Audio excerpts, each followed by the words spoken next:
kita nikmat yang Islam, iman, serta ihsan sampai hari ini.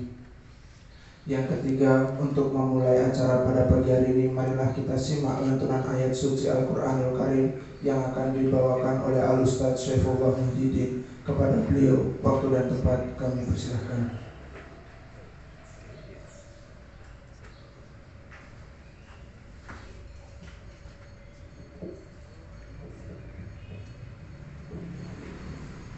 Assalamualaikum warahmatullahi wabarakatuh.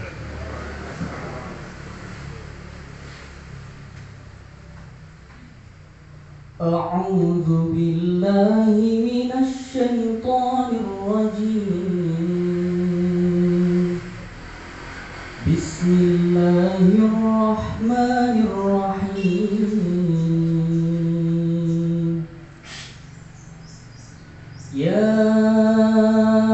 ayyuhan nabiyyu qul li azwajika wa banatika wa nisa'il mu'minina yudnina 'alayhinna min jalabibihin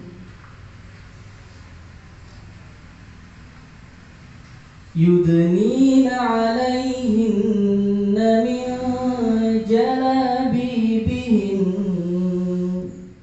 dzalika adna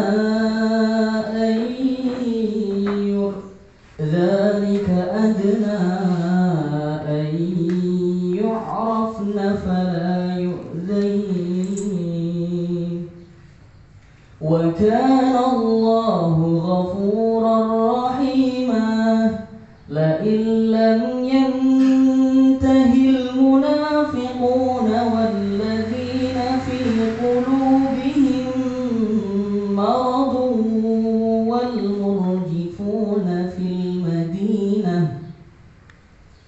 wal murjifuna fil madinati lanughriyannaka bihim thumma la yujawirunaka fiha illa qalila mal'unina aynama thuqifu ukhidhu wa quttilu taqtila sunnatullahi fil ladzina khalaw min qabl wa lan tajida li sunnatillahi tabdila sadaqallahul azim. Wassalamualaikum warahmatullahi wabarakatuh.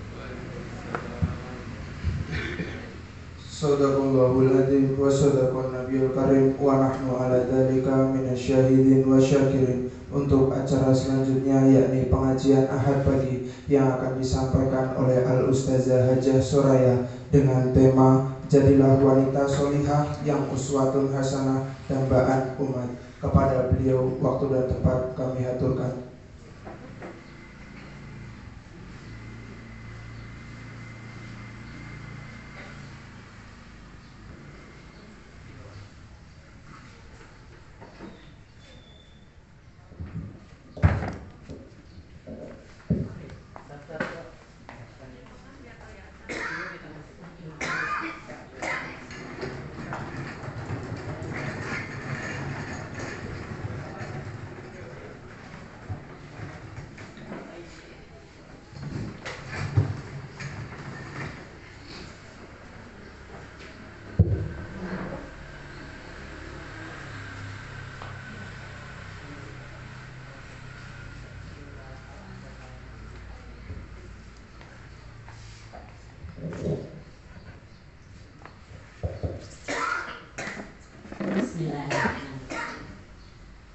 Assalamualaikum warahmatullahi wabarakatuh.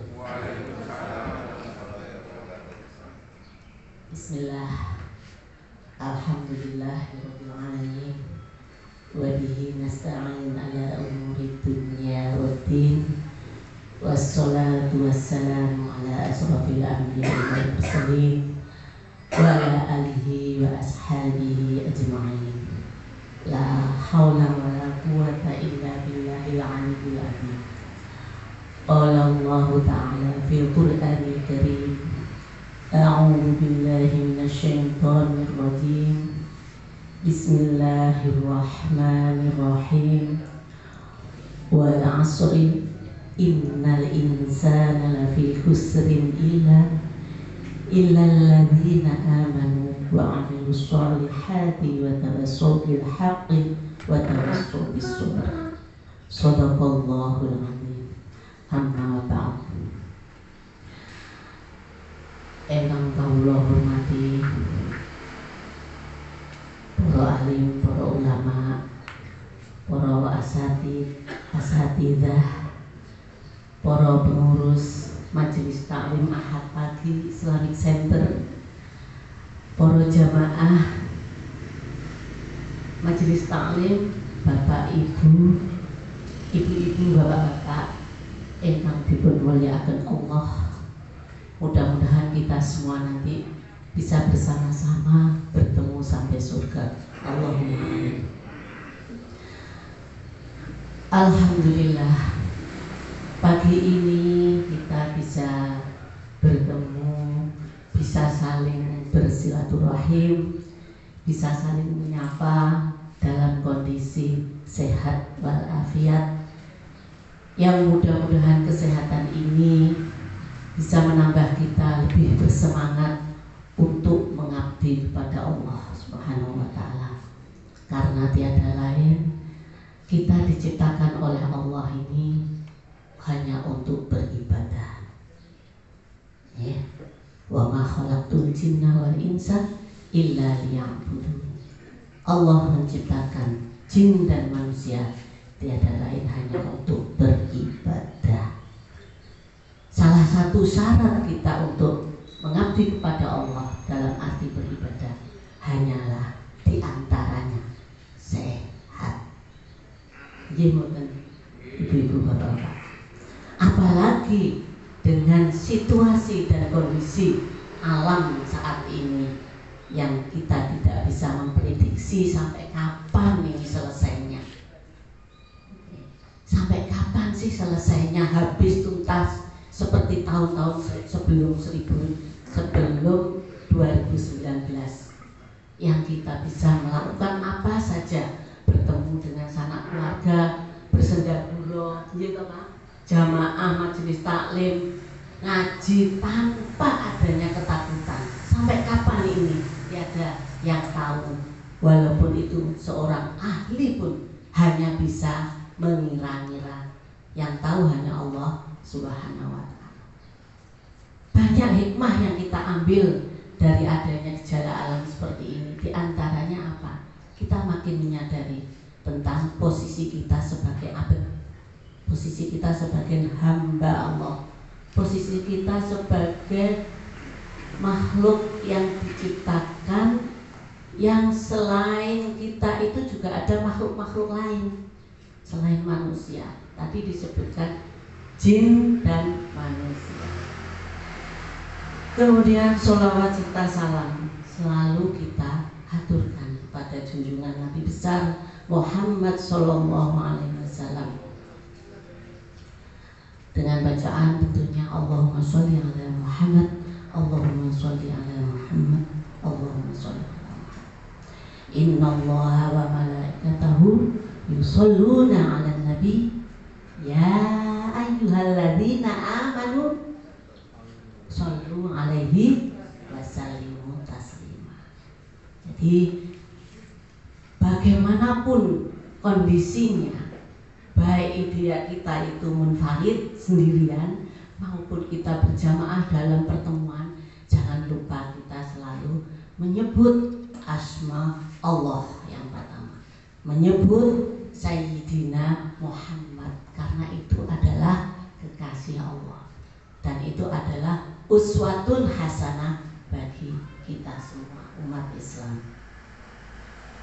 Selanjutnya tadi sebagaimana yang telah kita dengarkan dari pembawa acara, bahwa hari ini kita akan membahas sebuah tema. Aduh ngeri Pak itu Bu, terutama ibu nggih. membahas apa tadi, perempuan sebagai uswatun hasanah bagi umat. Saya langsung berdebat kemarin ketika diajukan itu, ya Allah Pak, ini kelas berat, kita itu belum bisa melaksanakan seperti ini. Perempuan sebagai uswatun hasanah, kita tahu uswah ini kan apa tuh Bu? Contoh teladan, hasanah baik. Pertanyaan, sudahkah kita menjadi uswatun hasanah? Sangat jauh dari kriteria atau standar. Kalau sekarang ada SNI, standar nasional Indonesia, ini juga ada SNI-nya, standar nasional Islam atau iman atau ihsan kita. Sudahkah kita mencapai target SNI? Aduh, kayaknya belum, takut. Ketoke mriki jaim Bu, elek Bu kula niki. Jaim jaga imit, ndak boleh guyu cekakaan ya Pak. Ndak boleh pecicilan, asline nggih elek. Oleh karena itu, saya itu bukan orang yang terbaik di antara panjenengan di sini, juga bukan orang yang paling tahu di antara di sini, juga bukan orang yang ngerti semuanya, boten. Saya tidak lebih baik dari panjenengan. Kenapa kok Pak Mas Chandra dan Pak Ibrahim? Pak Bin, saya ngertinya Pak Ibrahim, tokonya Pak Mengapu. Kok selalu dimintain targetnya itu apa? Kalau kita ini kalau nggak Desember ya April, ya Pak siap, nggak apa-apa. Karena kita pulau menyadari, oh ya aku mau bedo, terus nggak apa-apa lah, Bismillah. Kita sama-sama watawasau bil haq, sama-sama saling mengingatkan. Otomatis kalau saya sudah ngomong di sini, paling tidak kita itu nanti dalam jarak kurun tertentu menyadari, aku wis ngomong ngono, mosok saiki arepe ngene, kan itu mengingatkan diri kita sendiri. Nggih Bu nggih. Mboten apa-apa nggih, saya bukan orang yang uswah sebagaimana yang dicantumkan dalam tema. Ngeri Pak kula, jane pengen mboten itu. Nah, tadi sudah dibacakan surat Az-Zumar. Nah, nanti kita sedikit aja di situ, surat Az-Zumar ayat itu ya Bapak. Karena kita bukan tidak lebih baik kula nggih, makanya saya bawa Quran bukan apa-apa nggih Pak nggih. Belum hafidhah kula. Baru bismillah mawon ingkang api. Surat Az-Zumar, monggo kita bareng-bareng kita buka, barangkali ada yang membawa Qurannya, nanti kita sedikit. Az-Zumar itu surat berapa ya? 29 nih. Oh 39. Aku tuh nih Pak nih, enggak apa-apa nih. 8. Oh iya. 45. Ayat berapa tadi? Pak. 40 berapa? Tapi surat tersebut sebenarnya ada kaitannya. Nih kalau kita mengkaji tafsir itu ada tafsir ayat dengan ayatnya. Makanya kita juga bisa menafsirkan ini surat atau ayat dengan ayat. Ada beberapa kita yang terkait dengan perempuan ini, terutama di dalam surat An-Nur itu juga disebutkan persis tadi hampir mirip isinya. Susahnya kalau kita belum hafal itu ngeten iki Pak. Dalam surat An-Nur ayat 31 itu juga ada membahas tentang itu. Yang Az-Zumar tadi surat berapa nih? Katanya kan 39. Surat 39 sampun. Ayatnya wonten yang presok. Nggih, enggak apa-apa. 47. Nggih. A'udzu billahi minasyaitonir rajim. Kita sebelum surat Az-Zumar ini ada surat An-Nur. Di dalam surat An-Nur ayat 31 itu disebutkan a'udzu billahi minasyaitonir rajim.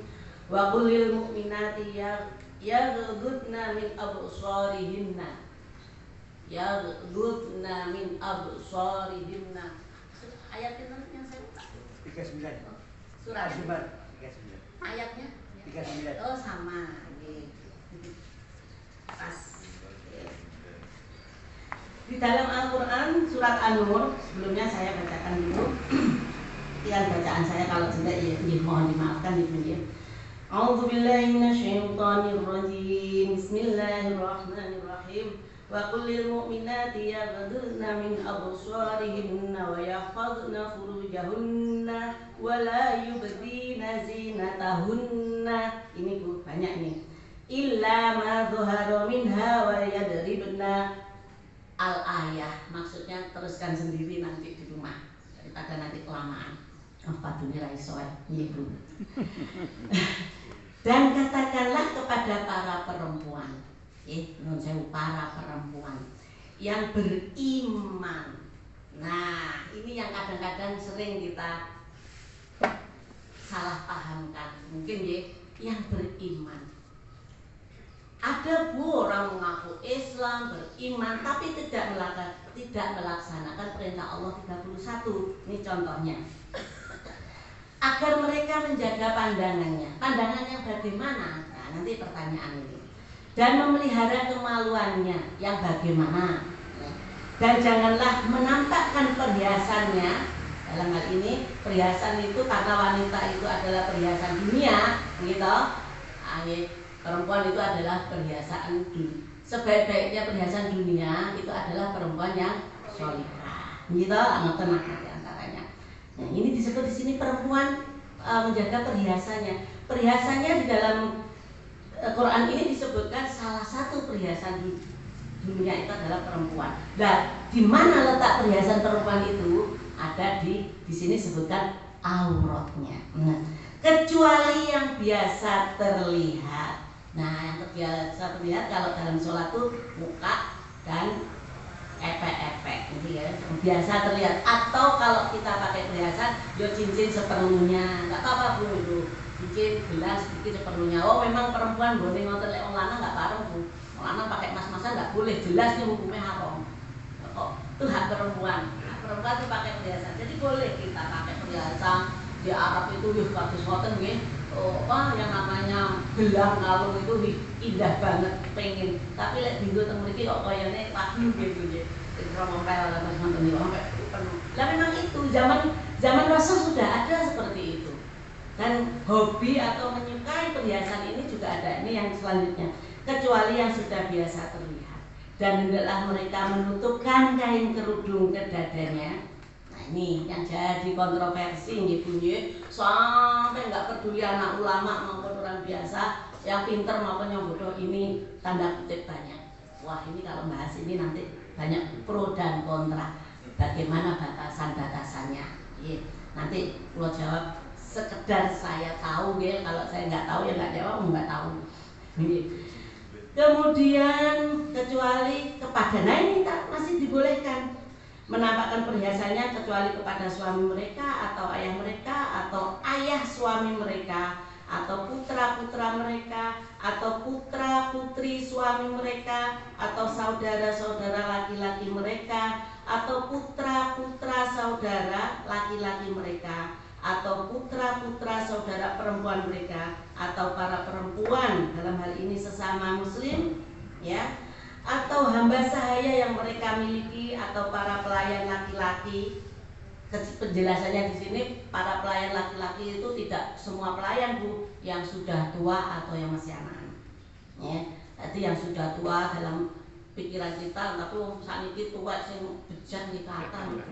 Ya, kita nggak bisa ambil standar itu. Maksudnya tua dalam hal ini adalah sudah tidak memiliki hawa nafsu. Dulu majikannya umayu moleh, ya. Dia di rumah ya, modal aja jenengan menungso gitu ya. Tidak tua nggak muda. Tapi ada penjelasannya. Yang tua yang bagaimana? Yang tidak memiliki keinginan terhadap perempuan. Yang saya ulek kucing kulon itu kula steril, ternyata kucing setelah saya steril itu tidak punya. Iya, hasrat. Wah ini ternyata kodoi. Sehingga kasus yang di Bandung itu betul itu kalau dihukum steril. Sterilnya jangan pakai zat kimia Bu, yang diketok itu Bu tadi. Ya ini apa tuh dipakai protokol care. Zat kimia mahal. Mahal sekali, suntik berapa juta gitu. Waduh ya malah jadi beban negara. Padahal uang negara itu dari uang kita ya Bu ya, pajak-pajak kita itu. atau hamba, kita lanjutkan lagi, tidak mempunyai keinginan terhadap perempuan atau anak-anak yang belum mengerti tentang aurat perempuan. Dan janganlah mereka menghentakkan kakinya sehingga tuh kedengeran gemerincing. Ini kalau boleh zaman riyen itu kan ada benggel gitu. Oh itu dulu orang Madura punya budaya. Tapi saat ini kok mergo mungkin emas itu makin mahal harganya, nggak sanggup nganggo benggel gitu. Karena kalau hilang kan nggak kerasa, kalau di tangan kan kasih kerosok. Itu sehingga zaman dulu. Tapi kalau menurut saya benggel itu ada baiknya juga. Kenapa sih orang-orang zaman dulu itu perempuan kok dibinggeli, anak-anak kok dibinggeli? Itu kalau lari kedengeran Bu arahnya kemana. Kalau kabur itu kedengeran. Yang saya kalau banding malih dengan kucing saya itu bukan berarti manusia kali kucing yang ngapunten ya Pak, yang ngapunten Bu. Kucing saya kasih kelintingan kalung itu loh Bu. Keluar itu kedengeran kan dikejar. Nggak kelihatan seharian terpundi. Bahasa garuk-garuk karena keliling loh. Kita tahu. Oh kalau perhiasan kenapa zaman dulu itu perempuan kok dikasih binggel? Mungkin lek kabur itu gampang. Gatelan garuk-garuk ini lagi gerak-gerak toh lah. Oh ini orangnya di sini kan katen. Itu mungkin Bu. Al-Quran mencantumkan di sini. Menghendakkan kakinya agar diketahui perhiasan yang mereka sembunyikan. Binggel itu wow. Kerincing-kerincing, nah itu penari remongnya pakai itu gitu. Dan bertobatlah kamu kepada Allah wahai orang-orang yang beriman agar kamu beruntung. Ini surat An-Nurnya seperti ini. Luar biasa Bu. Di sini itu yang terakhir dari ayat ini istilahnya poinnya kok setelah ngomong macam-macam laki-laki perempuan anak bapaknya anak kok kenapa disebutkan anak dari suamimu? Lah anak suami kan anak kita belum tentu, gitu? Bisa jadi gawan. Nah gawan lah kita jauh si janda dan si duda nikah Pak masing-masing punya anak. Lah itu kan namanya anak suami bukan anak kita. Tapi itu menjadi anak kita juga dalam arti muhrim. Makanya dia nggak apa-apa ketemu dengan kita ketika kita tidak seperti bunyi-bunyi yang saya. Nah, penutup dari ayat ini dan ini, wahai orang-orang yang beriman agar kamu beruntung dan bertobatlah. Nah, ini luar biasa agama kita. Selalu memberikan solusi. Ada pintu yang pada saat kita itu sedang jatuh, disitulah letaknya. Dan bertobatlah kamu kepada Allah.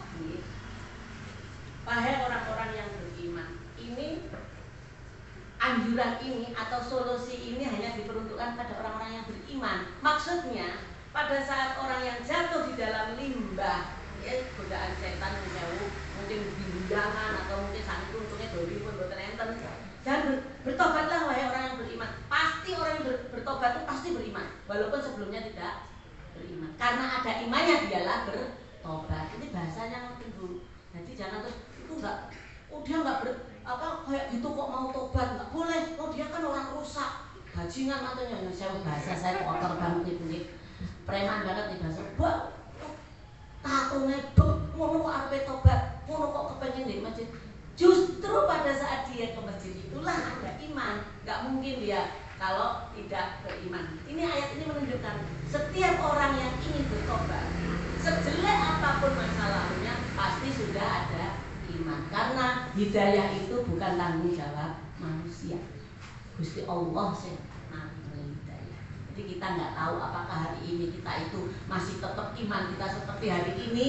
Ya mudah-mudahan makanya kita selalu harus berdoa agar iman kita itu tidak berubah. Karena ada tatmainul qulub, hatinya selalu bolak-balik. Mungkin itu Bu, nyuwun sewu, apalagi perempuan pada tanggal-tanggal tertentu gitu, itu pasti tingkat kadar imannya itu menipis. Mergo napa? Muring-muring, ngamuk. Karena ada hormon tertentu yang harus keluar. Dan ini bapak-bapak harus memaafkan karena bapak itu kan tonggak dalam keluarga. Lek wong wedok nesu niku wajar, wong lanang enggak usah melu nesu. Terus pun mengatakan ada salah satu ulama itu menjelaskan begini. Karena marahnya perempuan itu menjadi pahala saya pada saat saya sabar. Nggih, lah lek wong wedok nesu, wong lanang melok nesu, kabeh entuk dosa. Gitu Pak. Padahal nyari pahala tanpa ragat itu adalah dengan sabar ngingeti wong wedok bojo garwane sing nesu. Dengan kita saestu lho Pak ini. Ada dalam kondisi harmonis itu malah mahal Pak. Memberikan pahala pada kita itu. Contohnya, kalau kita harmonis nggak ada tukaran, nggak ada apa-apa itu. Buka curhat ya sebagian. Nggak ada pasti wong wedok pengen seneng kan jalur nopo-nopo Bu. Pengen nge-mall gitu, minta dibeliin itu ini, pengen apa-apa. Ngetoknya duit to Pak jenengan. Tapi ketika saat perempuan marah-marah jenengan mau berbuat mencari pahala yang luar biasa loh Pak, pahalanya menghadapi perempuan marah itu. Bukan seperti pahala ketika kita memberi hadiah itu sithik karena wong wedok langsung toh. Kita marah itu kan ada unsur menahan hawa nafsu. Jadi menahan hawa nafsu pas marah itu kok menghibur istrinya menjadi tidak marah. Wah itu luar biasa. Mudah-mudahan nanti menjadi uswah juga ya bapak-bapak. Jadi kalau kita marah-marah bapaknya nggak usah ikut marah. Ya panjenengan dapat pahalanya nanti juga mengalir kepada perempuan. Duh kok sakit Bu? Ya kan istri kan bagian dari suami. Pada saat si suami istrinya marah-marah banget, suami bukan marah, terus bahkan bisa mengembalikan kemarahannya istri menjadi sebuah solusi, menjadi tidak marah, hilang, bahkan menjadi harmonis. Si istrinya juga mendapatkan pahala karena bisa menekan amarahnya, si suami juga mendapatkan pahala karena bisa merubah si istri yang marah menjadi tidak marah, dan dia mendapat 2 kali lipat dari si istri yang bisa menekan hawa nafsunya. Loh, di mana?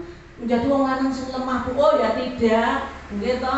Tidak, bukan berarti lek wong lanang niku gak nesu ndek wong wedok terus wong wedok nesu niku terus wong lanangnya menjadi lemah, enggak. Kurang napa tuh Pak ceritane Sayyidina Umar niku.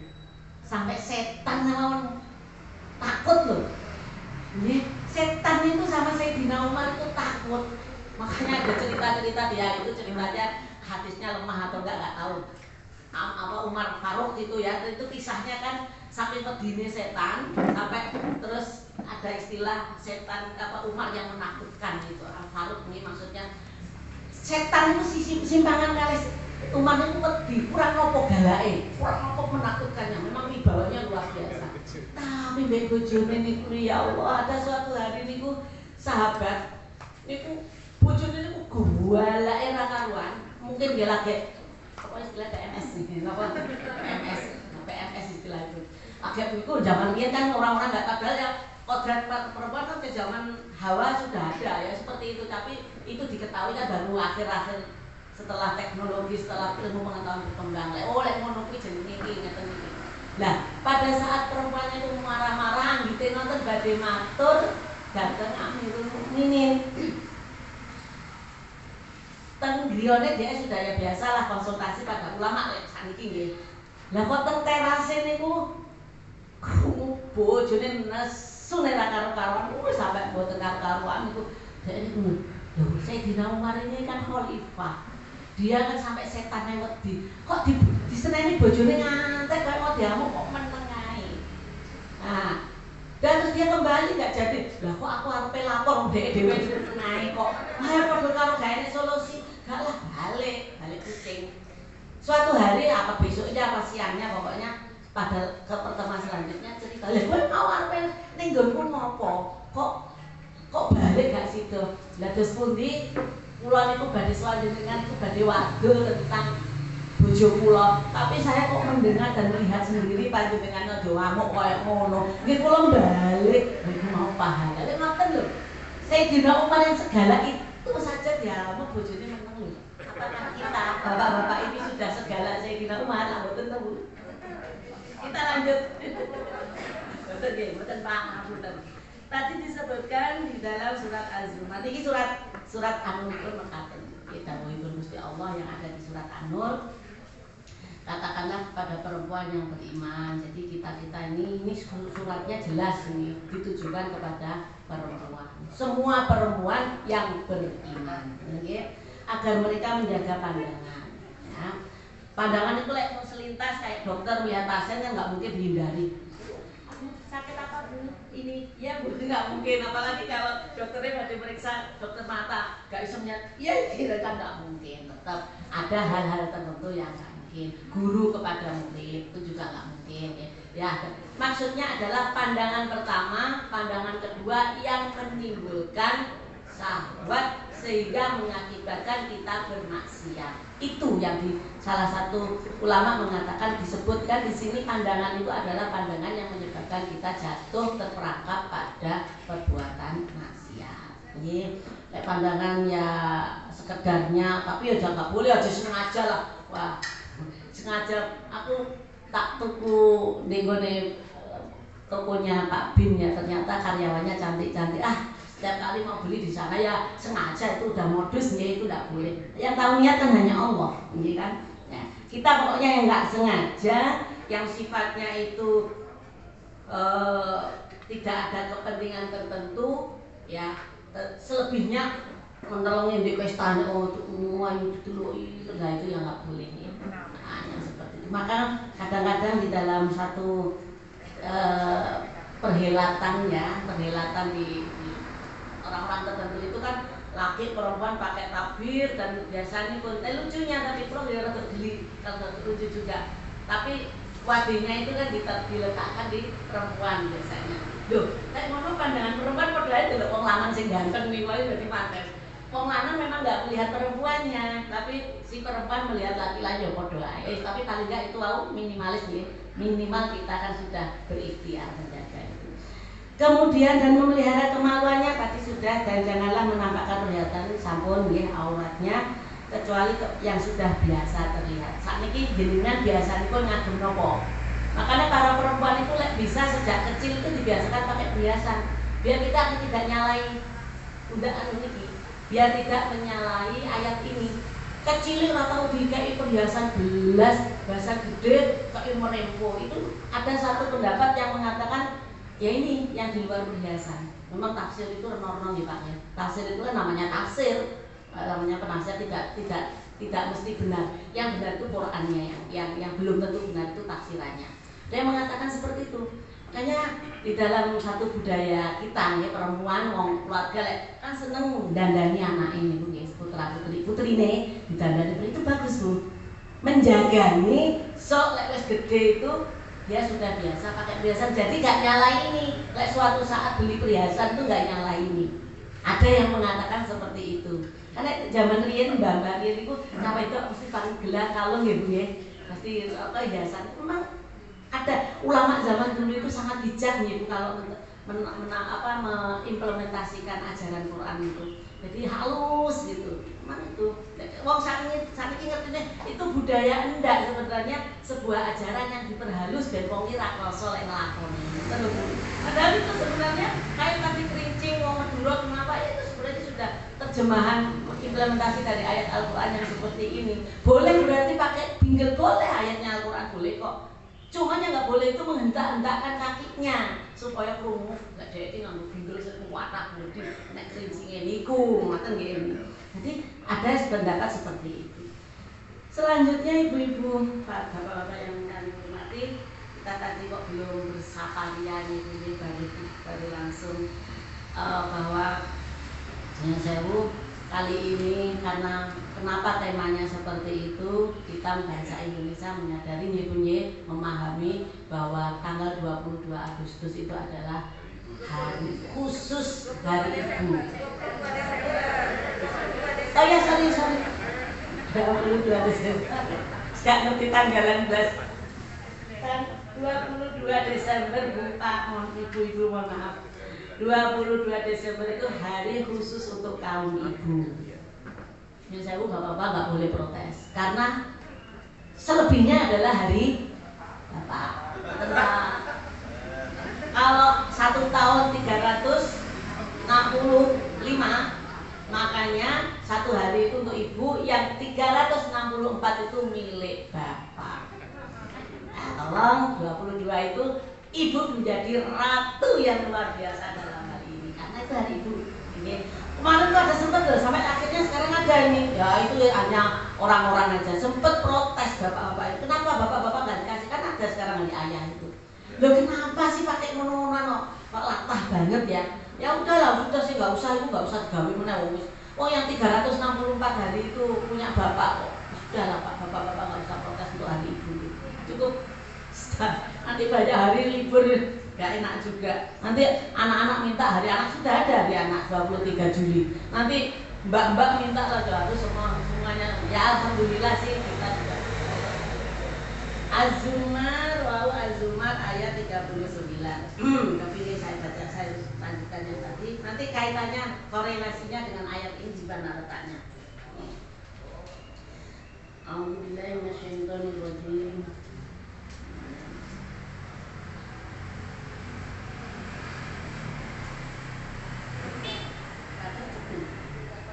Ya, qul ya qaumi malu ala makanatikum inni amil fasawfa ta'lamun. Enggak cocok nih ya.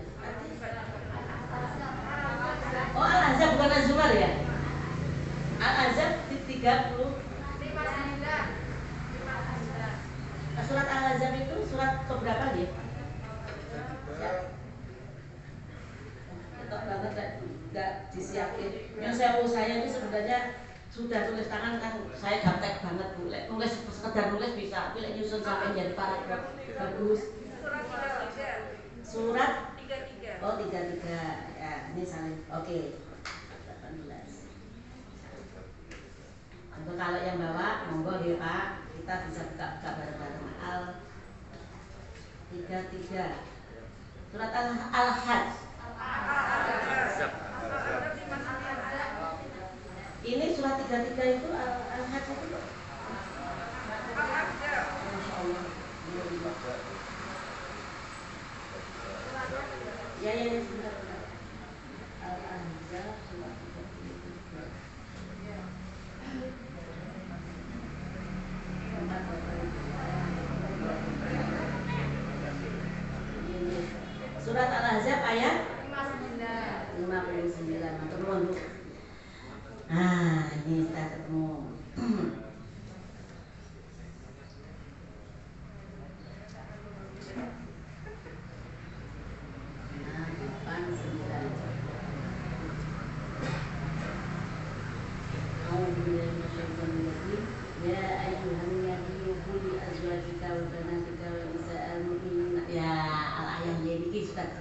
Warisa'il mu'minina yudnina alaihinna min jalabibihim. Ini tadi monggo dibuka lagi surat An-Nur. Ini penjelasannya dari surat An-Nur tadi yang kita disuruh menutup aurat. Sampai mana ini tadi? Nih Bu. Maksudnya ayat dengan ayat itu di sini. Kalau kita membacanya potong-potong ya kelihatannya itu toh. Tapi ini penjelasannya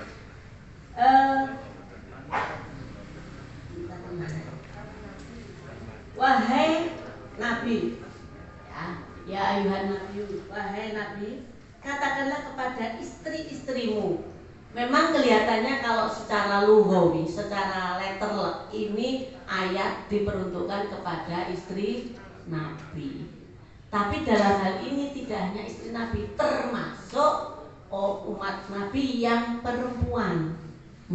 Oh itu ayat kan hanya untuk istrinya, ngapain kita ngikutin? Ada loh Pak, sing ngeyel wonten niku. Ya wong golek bener. Nah, tapi dalam hal ini bukan itu. Ini untuk istri Kanjeng Nabi sekaligus para mukminah, para perempuan-perempuan selain istri Kanjeng Nabi. Katakanlah kepada istri-istrimu, anak-anak perempuanmu, anak-anak. Kalau ini ditujukan kepada Kanjeng Nabi, kalimat di sini kan anak-anak berarti jamak. Padahal Kanjeng Nabi itu punya putra itu 7, yang laki 4, yang perempuan 3. Itu pun wafat, tinggal 1. Lah ayat ini apakah turunnya itu setelah putra-putranya Kanjeng Nabi wafat atau sebelum? Konon ini kan Madaniyah, berarti turunnya di Madinah. Setelah di Madinah turun ayat ini, kalau nggak salah, itu putra-putranya, putri-putrinya Kanjeng Nabi sudah pada wafat. Yang hidup tinggal Fatimah.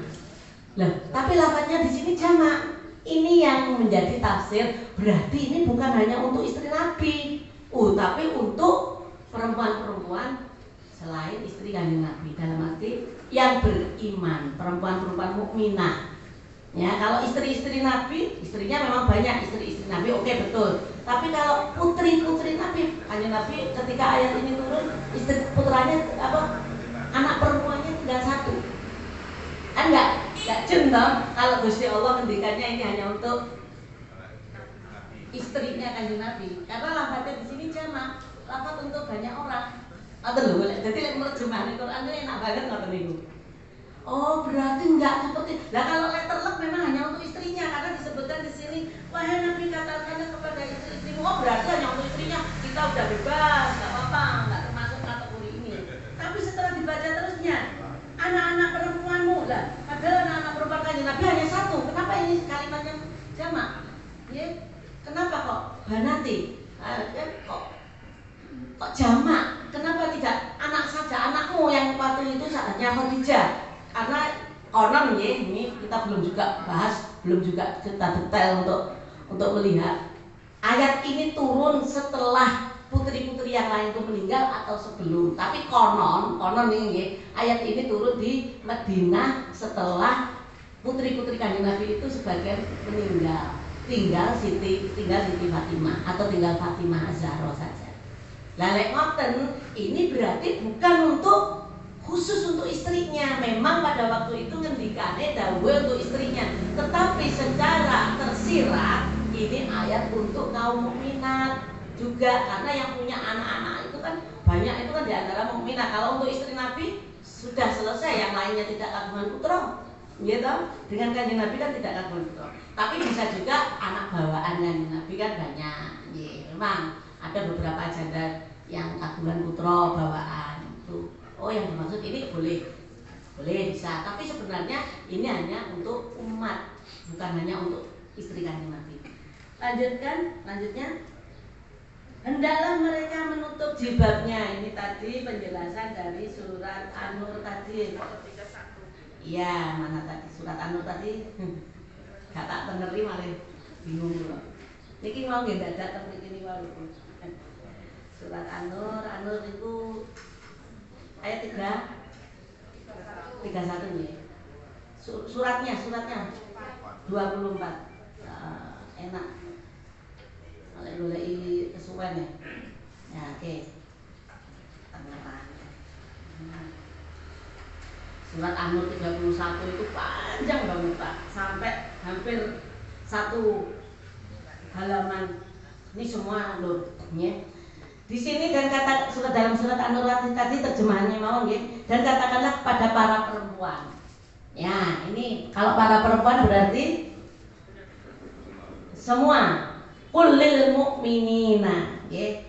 Yaghdudna min absarihim, katakanlah kepada para perempuan yang beriman agar mereka menjaga pandangan dan memelihara kemaluan dan janganlah menampakkan perhiasannya dalam hari ini aurat. Ya. Memang secara rinci di sini tegas aurat nggak ada, yang dimaksud perhiasan. Padahal yang disebutkan dalam satu hadis mata dunia, perhiasan dunia yang baik adalah mar'atus sholihah. Kalau begitu, perhiasan yang dimaksud di sini dalam ayat ini adalah perempuan. Terus perempuan itu memang perhiasan. Terus perhiasannya perempuan secara fokusnya itu di mana? Ya di auratnya. Dia bagian di auratnya. Ya Pak, nggih. Ya saya agak porno sedikit nggih Pak, agak vulgar. Cobi ya Bu nggih, enggak usah ngelihat wong urip. Kita melihat gambar aja, pornografi. Itu saja kan sudah luar biasa. Podo-podo udone, udo yang enggak betul sambayang sih banget. Maksudnya secara fisik nggih, iki lek wong lanang sing lewat kita kan biasa-biasa mawon. Kecuali Nabi Yusuf dulu gitu. Sampai wong wedok ngirisi tangan gak kroso. Ya, itu hanya selama kasus di dunia ini sing ngantek ngoten dalam kehidupan apa yang itu kan hanya yang diinformasikan dalam Al-Qur'an. Lek enek wong wedok terpesonanya sampai ngetok drijine ra krasa ya hanya Nabi Yusuf. Setelah itu kan nggak ada ceritanya. Paling cerita ya itu cerita-cerita yang lah itu sih bukan karena ini ya, beda lagi. Sekarang cek wong wedok mateni wong lanang, wong itu beda lagi. Pasti bukan karena terseponanya atau pesonanya. Bukan karena terseponanya itu ya. Bukan karena terpesonanya seperti kita dengan Yusuf, tidak, tapi ada unsur lain. Nah, tapi lek wong wedok, nyuwun sewu. Melihat gambar-gambar perempuannya Allah, naudzubillah. Sakniki niki punya ini nanti perempuan menjadi uswah di antaranya seperti itu. Dalam dalam banyak hadis ya, beberapa hadis itu disebutkan bahwa perempuan itu ada hadis yang memfokuskan diri kepada perempuan yang uswah. Di antaranya adalah perempuan sebagai ibu, perempuan sebagai pendidik, perempuan sebagai istri, perempuan sebagai anggota masyarakat, sebagai ibu, istri, pendidik, anggota masyarakat. Dampaknya. Ya, perempuan sebagai anak dan perempuan sebagai orang tua tentunya. Ya. Nah, perempuan sebagai ibu tadi ya. Perempuan sebagai ibu, dia bertanggung jawab kepada putra putrinya. Karena Al-Madrasatul Ula adalah ibu. Iya, ibu adalah pendidik pertama bagi putra putrinya.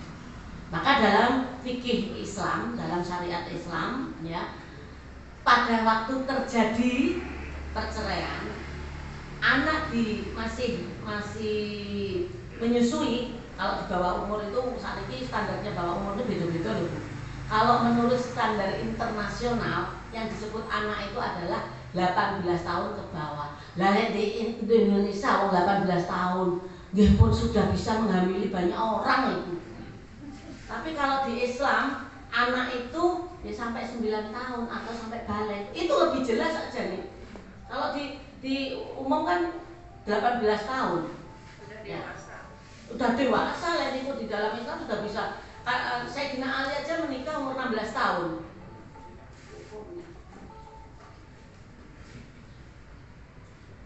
Punten ibu ya. Mohon maaf.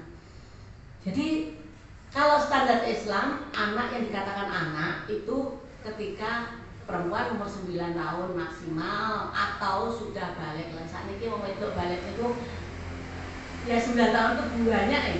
Anak SD kelas 4 itu sudah nyiapin kelas 5.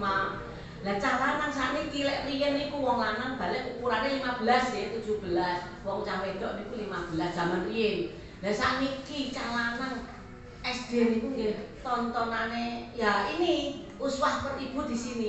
Apalagi pada saat kita pandemi Bu ya Allah.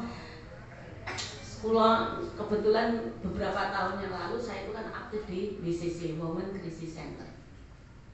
Mangani tentang perempuan dan anak, pusat perlindungan anak dan perempuan.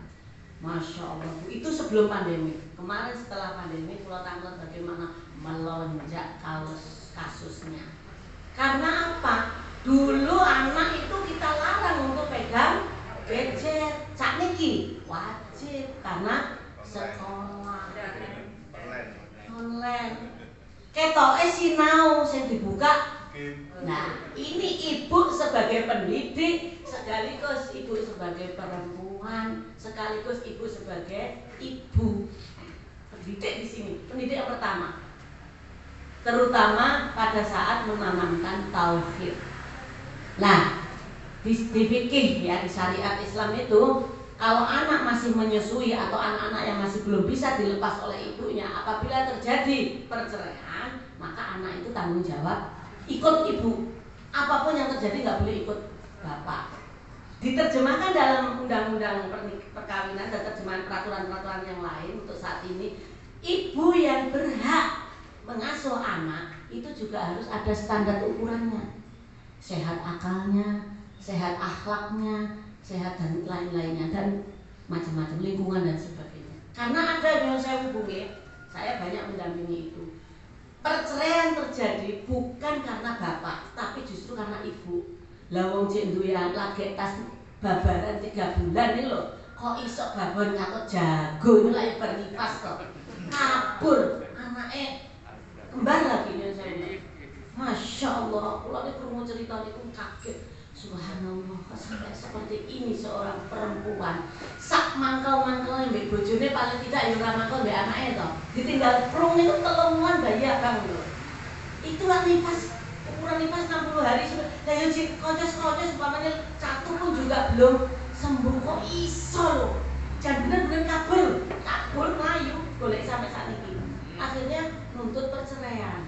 Ya kalau seperti itu bukan tanggung jawab ibu, walaupun bayi itu masih 3 bulan, tetap tanggung jawab bapak. Ya diambil bapaknya, setuju saya seperti itu ya harus, nggak boleh orang itu seperti ini.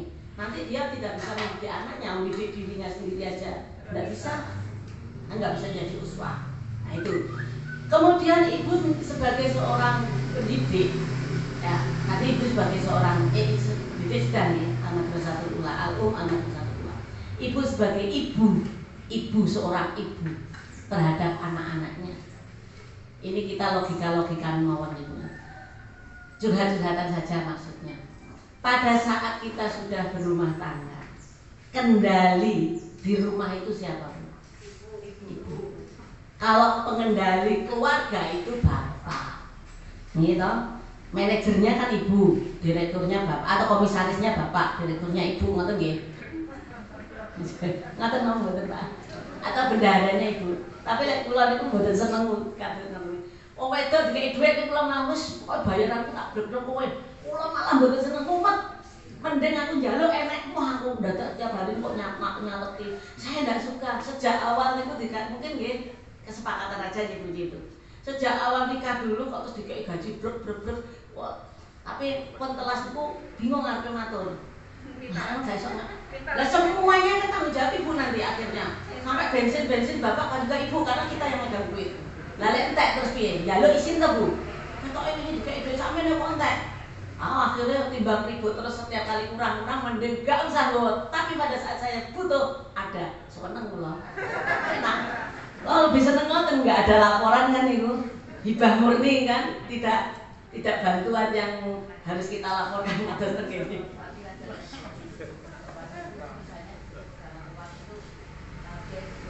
Lain ya, pulang mungkin termasuk saya niku be, pulang betul seneng banget bawa duit. Sampai saat ini belanja pun saya itu akhirnya memang itu udah bawaan dari kecil. Pulang betul seneng belanja.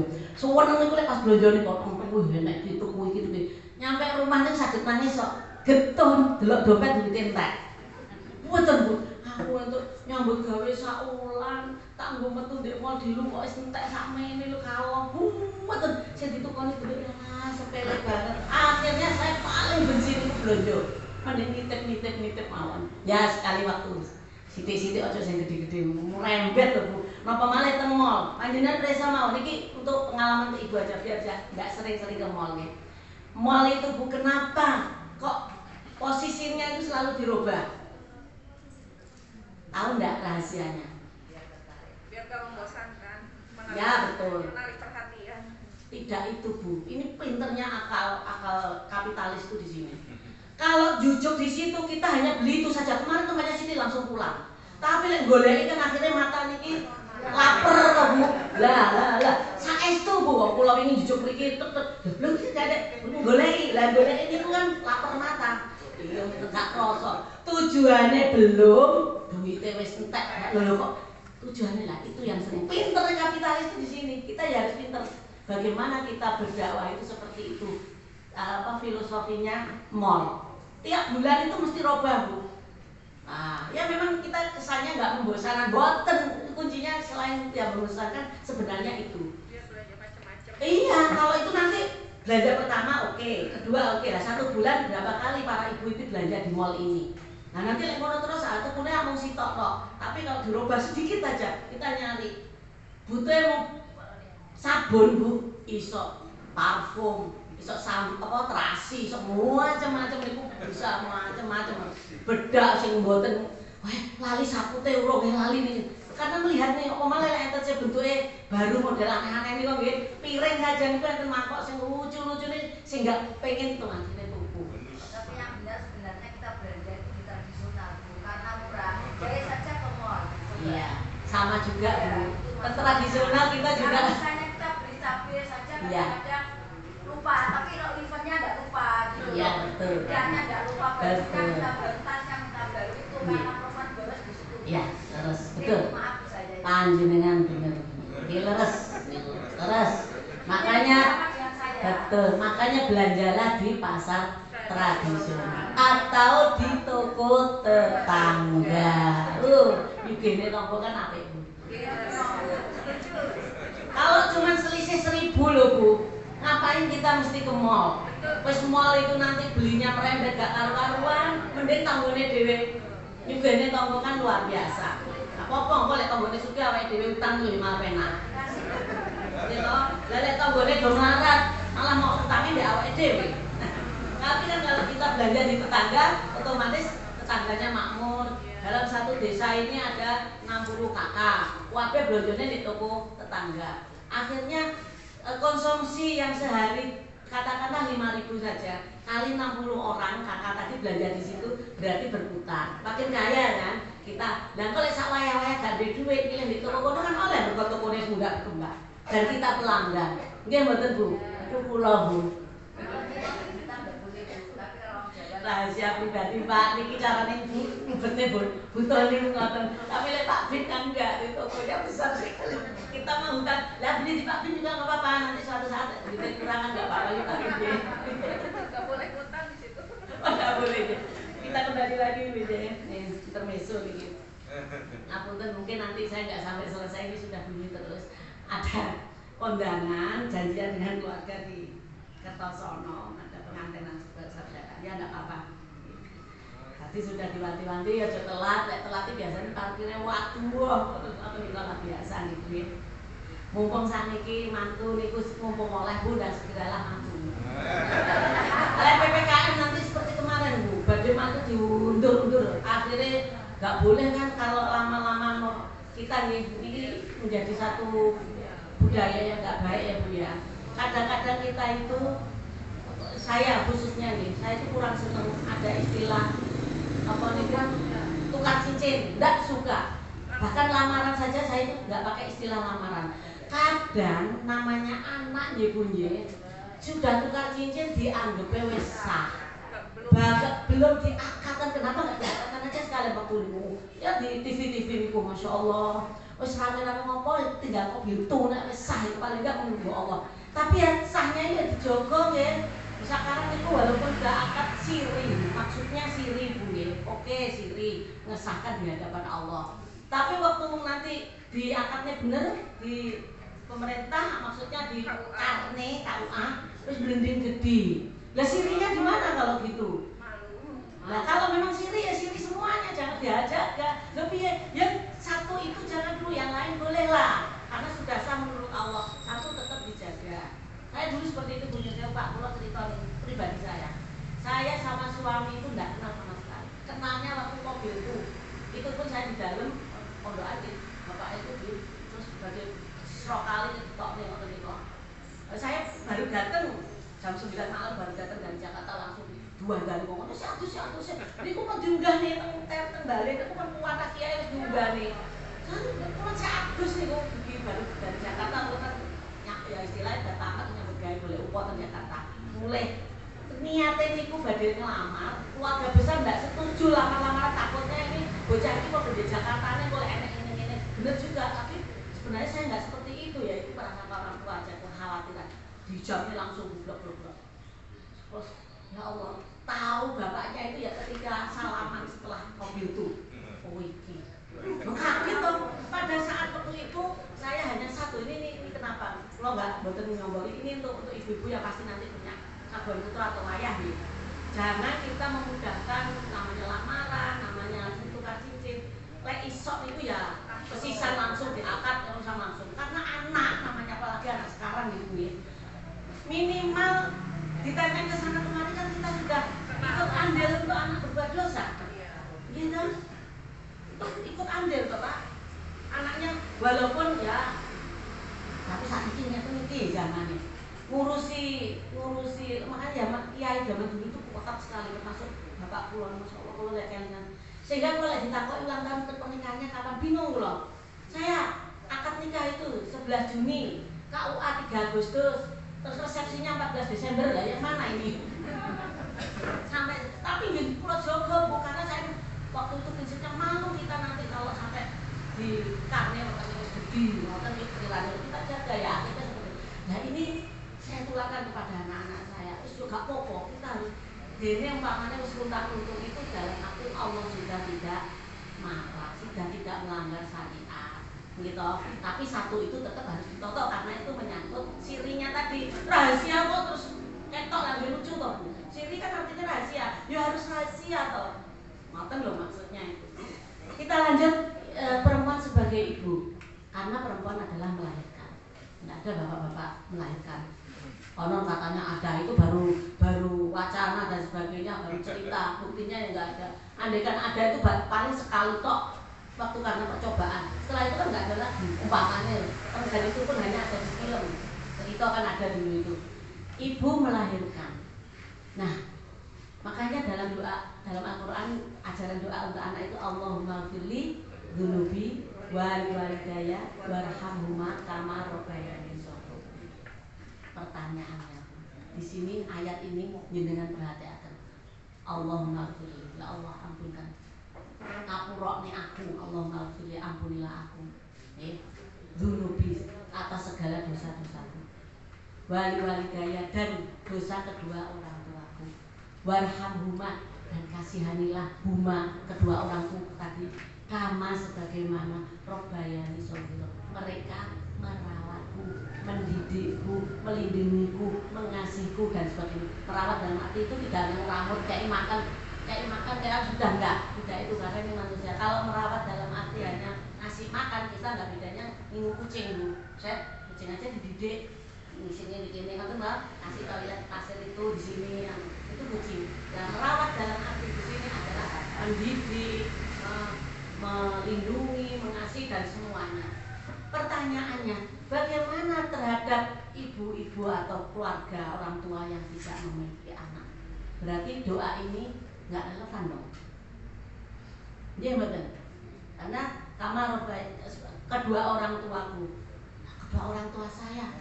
Terus dia kalau ada orang yang sewu, yang pandul, apakah doa ini nggak nyampe? Oh tidak. Ada sebagian ulama mengatakan dalam salah satu tafsir Marozi itu disebutkan mengatakan orang tua di sini itu tidak hanya orang tua yang melahirkan. Nah terus banyak juga orang tua melahirkan anaknya dipateni. Apakah doa itu nyampe? Apakah doa itu relevan terhadap orang tua yang kelakuannya seperti ini? Gitu? Banyak enggak? Bukan kalau oke lah kalau itu yang seperti kemarin bunuh diri itu yang pacarnya polisi, oke lah itu seperti itu malu dan sebagainya. Tapi ada orang tua yang sah anaknya dibunuh banyak Bu, nopo? Aborsi karena sudah tidak mau punya anak lagi. Gitu? Banyak ada enggak? Ada banyak Bu. Masih umur di bawah 4 bulan itu aborsi. Kalau kaitannya dengan orang tuanya sakit, kalau ini diteruskan, oke, mungkin ya ada satu pendapat, bahkan ulama Indonesia ada juga yang berpendapat, nggak saya sebutkan nanti dari konflik, dari perdebatan, membolehkan jika darurat ketika janin itu belum sampai sebulan, masih hitungan minggu. Tapi banyak juga ulama yang mengatakan apapun bentuknya, bahkan 1 hari pun pada saat janin itu sudah ada, nggak boleh. Gak usah nunggu minggu-minggu. Lek teng Al-Qur'an disebutkan 4 bulan nggih, baru Allah meniupkan roh. Berarti janin ini logikanya nggih, berarti janin ini hidup di dalam kandungan ibu setelah 4 bulan. Tapi menurut medis, dia itu bergerak sejak sperma saja sudah hidup kan. Lega itu kan nggak bisa dia renang ke sana kemari. Nah, itu ada, makanya lebih banyak lah. Nah, untuk itu dalam hal ini maka yang disebut ibu adalah kama robbayani shaghira. Adalah orang tua yang dia itu merawat sejak kecil, yang dia mengasuh sejak kecil, mendidik sejak kecil, melindungi, memberi kasih sayang dan semuanya sejak kecil. Bukan atau kalau enggak ya pokoknya dia memberikan kehidupan anak ini menjadi baik. Bukan hanya ibu yang melahirkan saja. Wes ibu yang melahirkan aja gak syukur nang anake tek wong dibuat boci. Itu tidak taruh dalam kategori seperti ini karena tidak ada kamar robbayani shaghira. tidak ada sebagaimana dia telah merawatku sejak kecil. Nah, jadi jangan khawatir ibu-ibu yang mandul pun doa ini adalah masuk karena di sini disebutkan Allah itu sangat bijaknya itu di sini. Disebutkan kok kenapa ayat ini kok tidak mengatakan sebagaimana orang tuaku yang telah melahirkan aku, enggak itu, tapi sebagaimana orang tuaku yang telah merawatku. Sehingga kesimpulannya orang tua yang melahirkan pun kalau tidak mampu merawat anak dengan baik, maka dia tidak masuk orang tua dalam kategori ayat ini. Anak itu diumbar, diberi hanya fasilitas saja, kehidupan mewah, setelah tidak termasuk hadisnya yang idza mata bani Adam, pada saat anak turunan Adam itu meninggal, maka hanya 3 yang bisa mendampingi. Apa Bu? Apa Mon? Amal jariah, ilmu yang manfaat, waladun solihun yad'ulah, anak soleh yang mendoakan orang tuanya. Kok di kalimat ini penegasannya jelas nih? Waladun solihun yad'ulah. Dalam kalimat yang depannya itu hanya cukup ilmu manfaat. Ilmu mana aja kan nggak disebutkan. Oh, ilmu agama tok, ya enggak.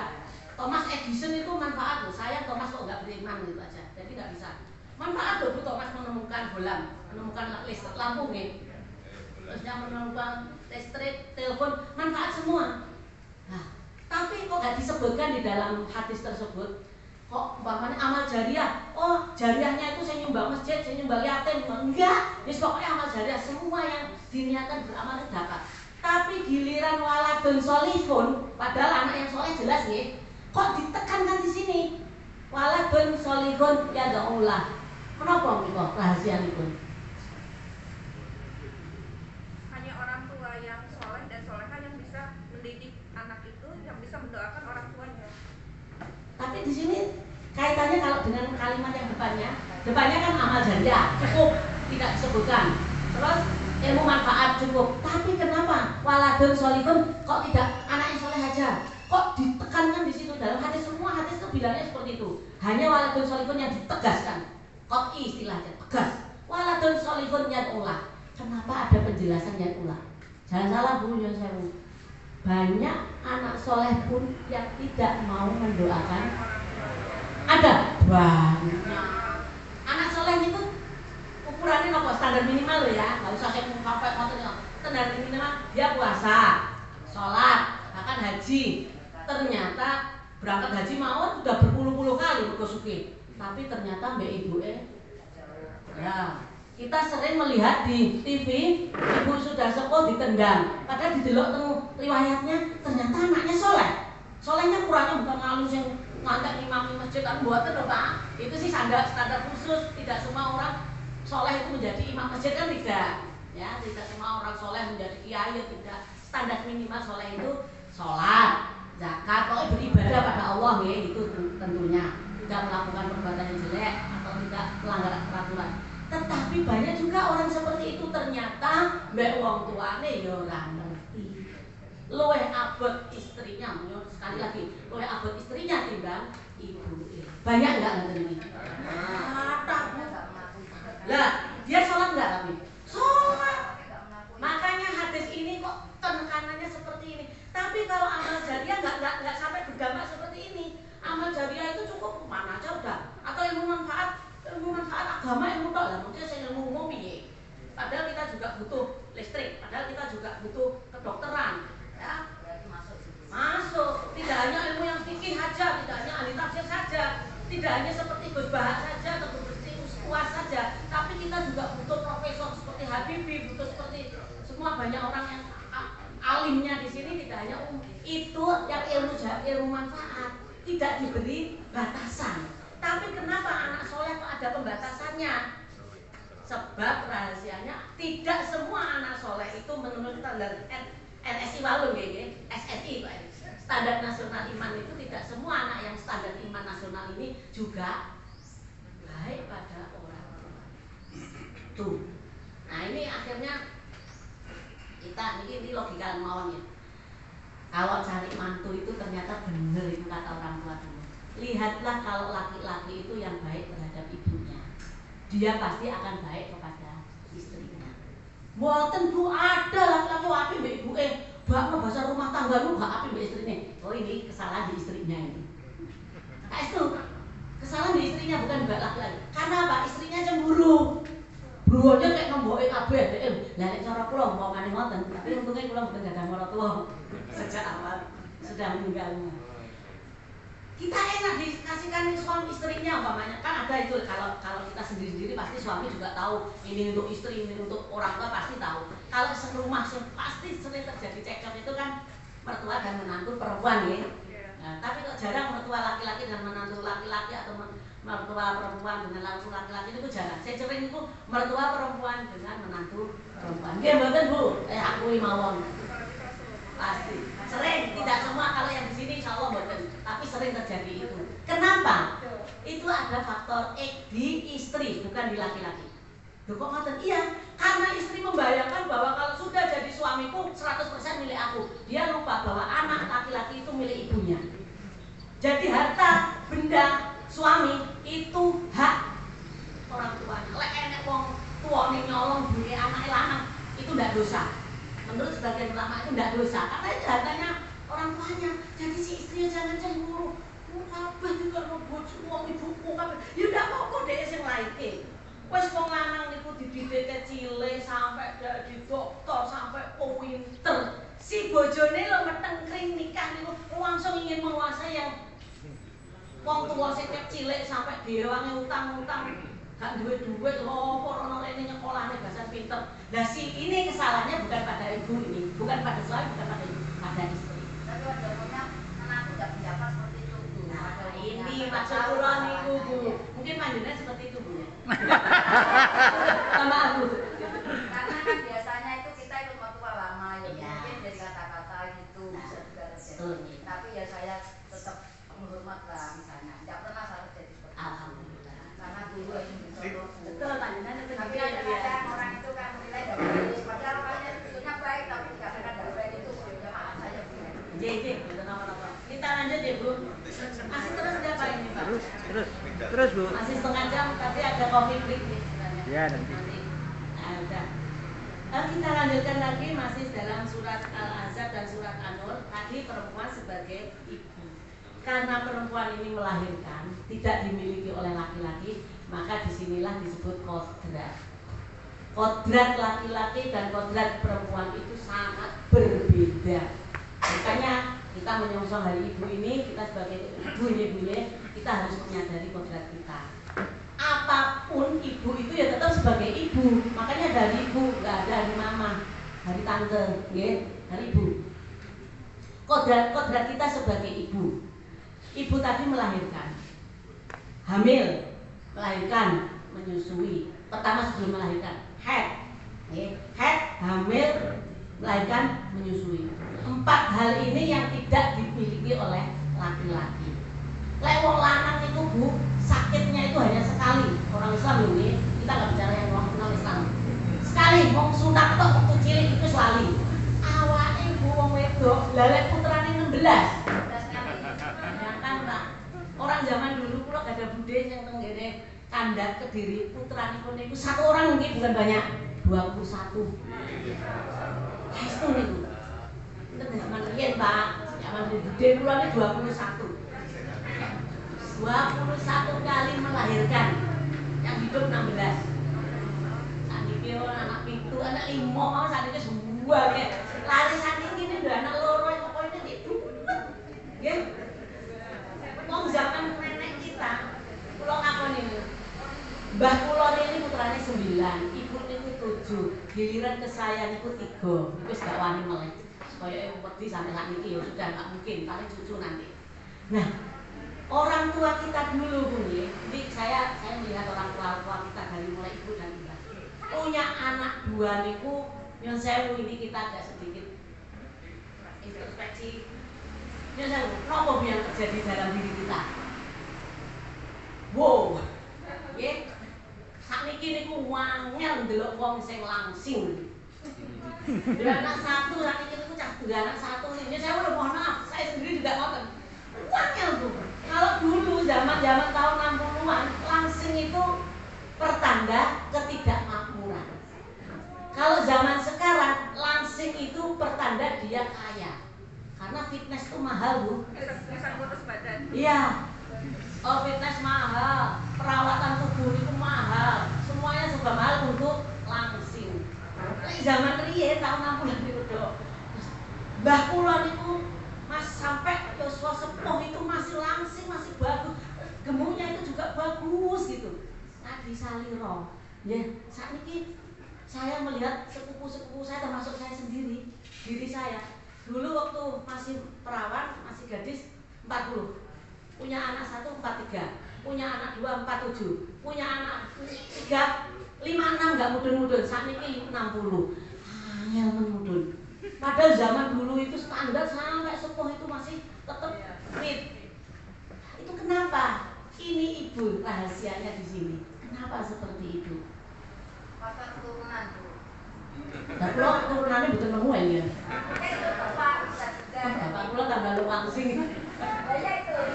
Penjenengan berarti putranya cilik-cilik gitu ya. Ya saya cuma faktor turunan tuh, baru makan banyak itu Nah, itu tapi kan mungkin 101 ya Bu ya. Tapi nah, disinilah Ibu itu berperan. Oke lah kita tak mau dari awal dhewe bilang bapak-bapak juga iya nikah saat ini loh.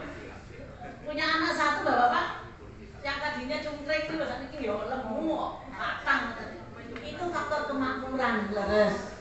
Tapi wis bedah itu musibah nih.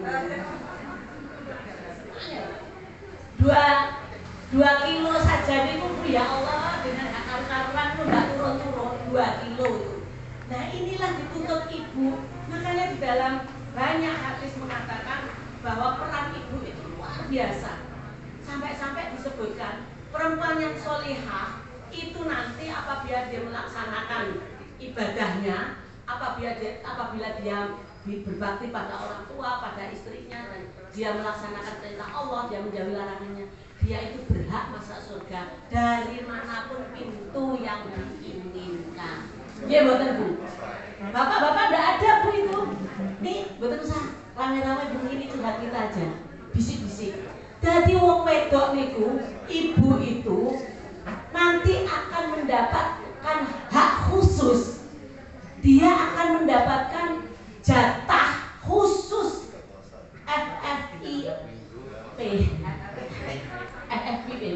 VVIP VVIP super nih. Dia bisa masuk surga dari pintu manapun yang diinginkan.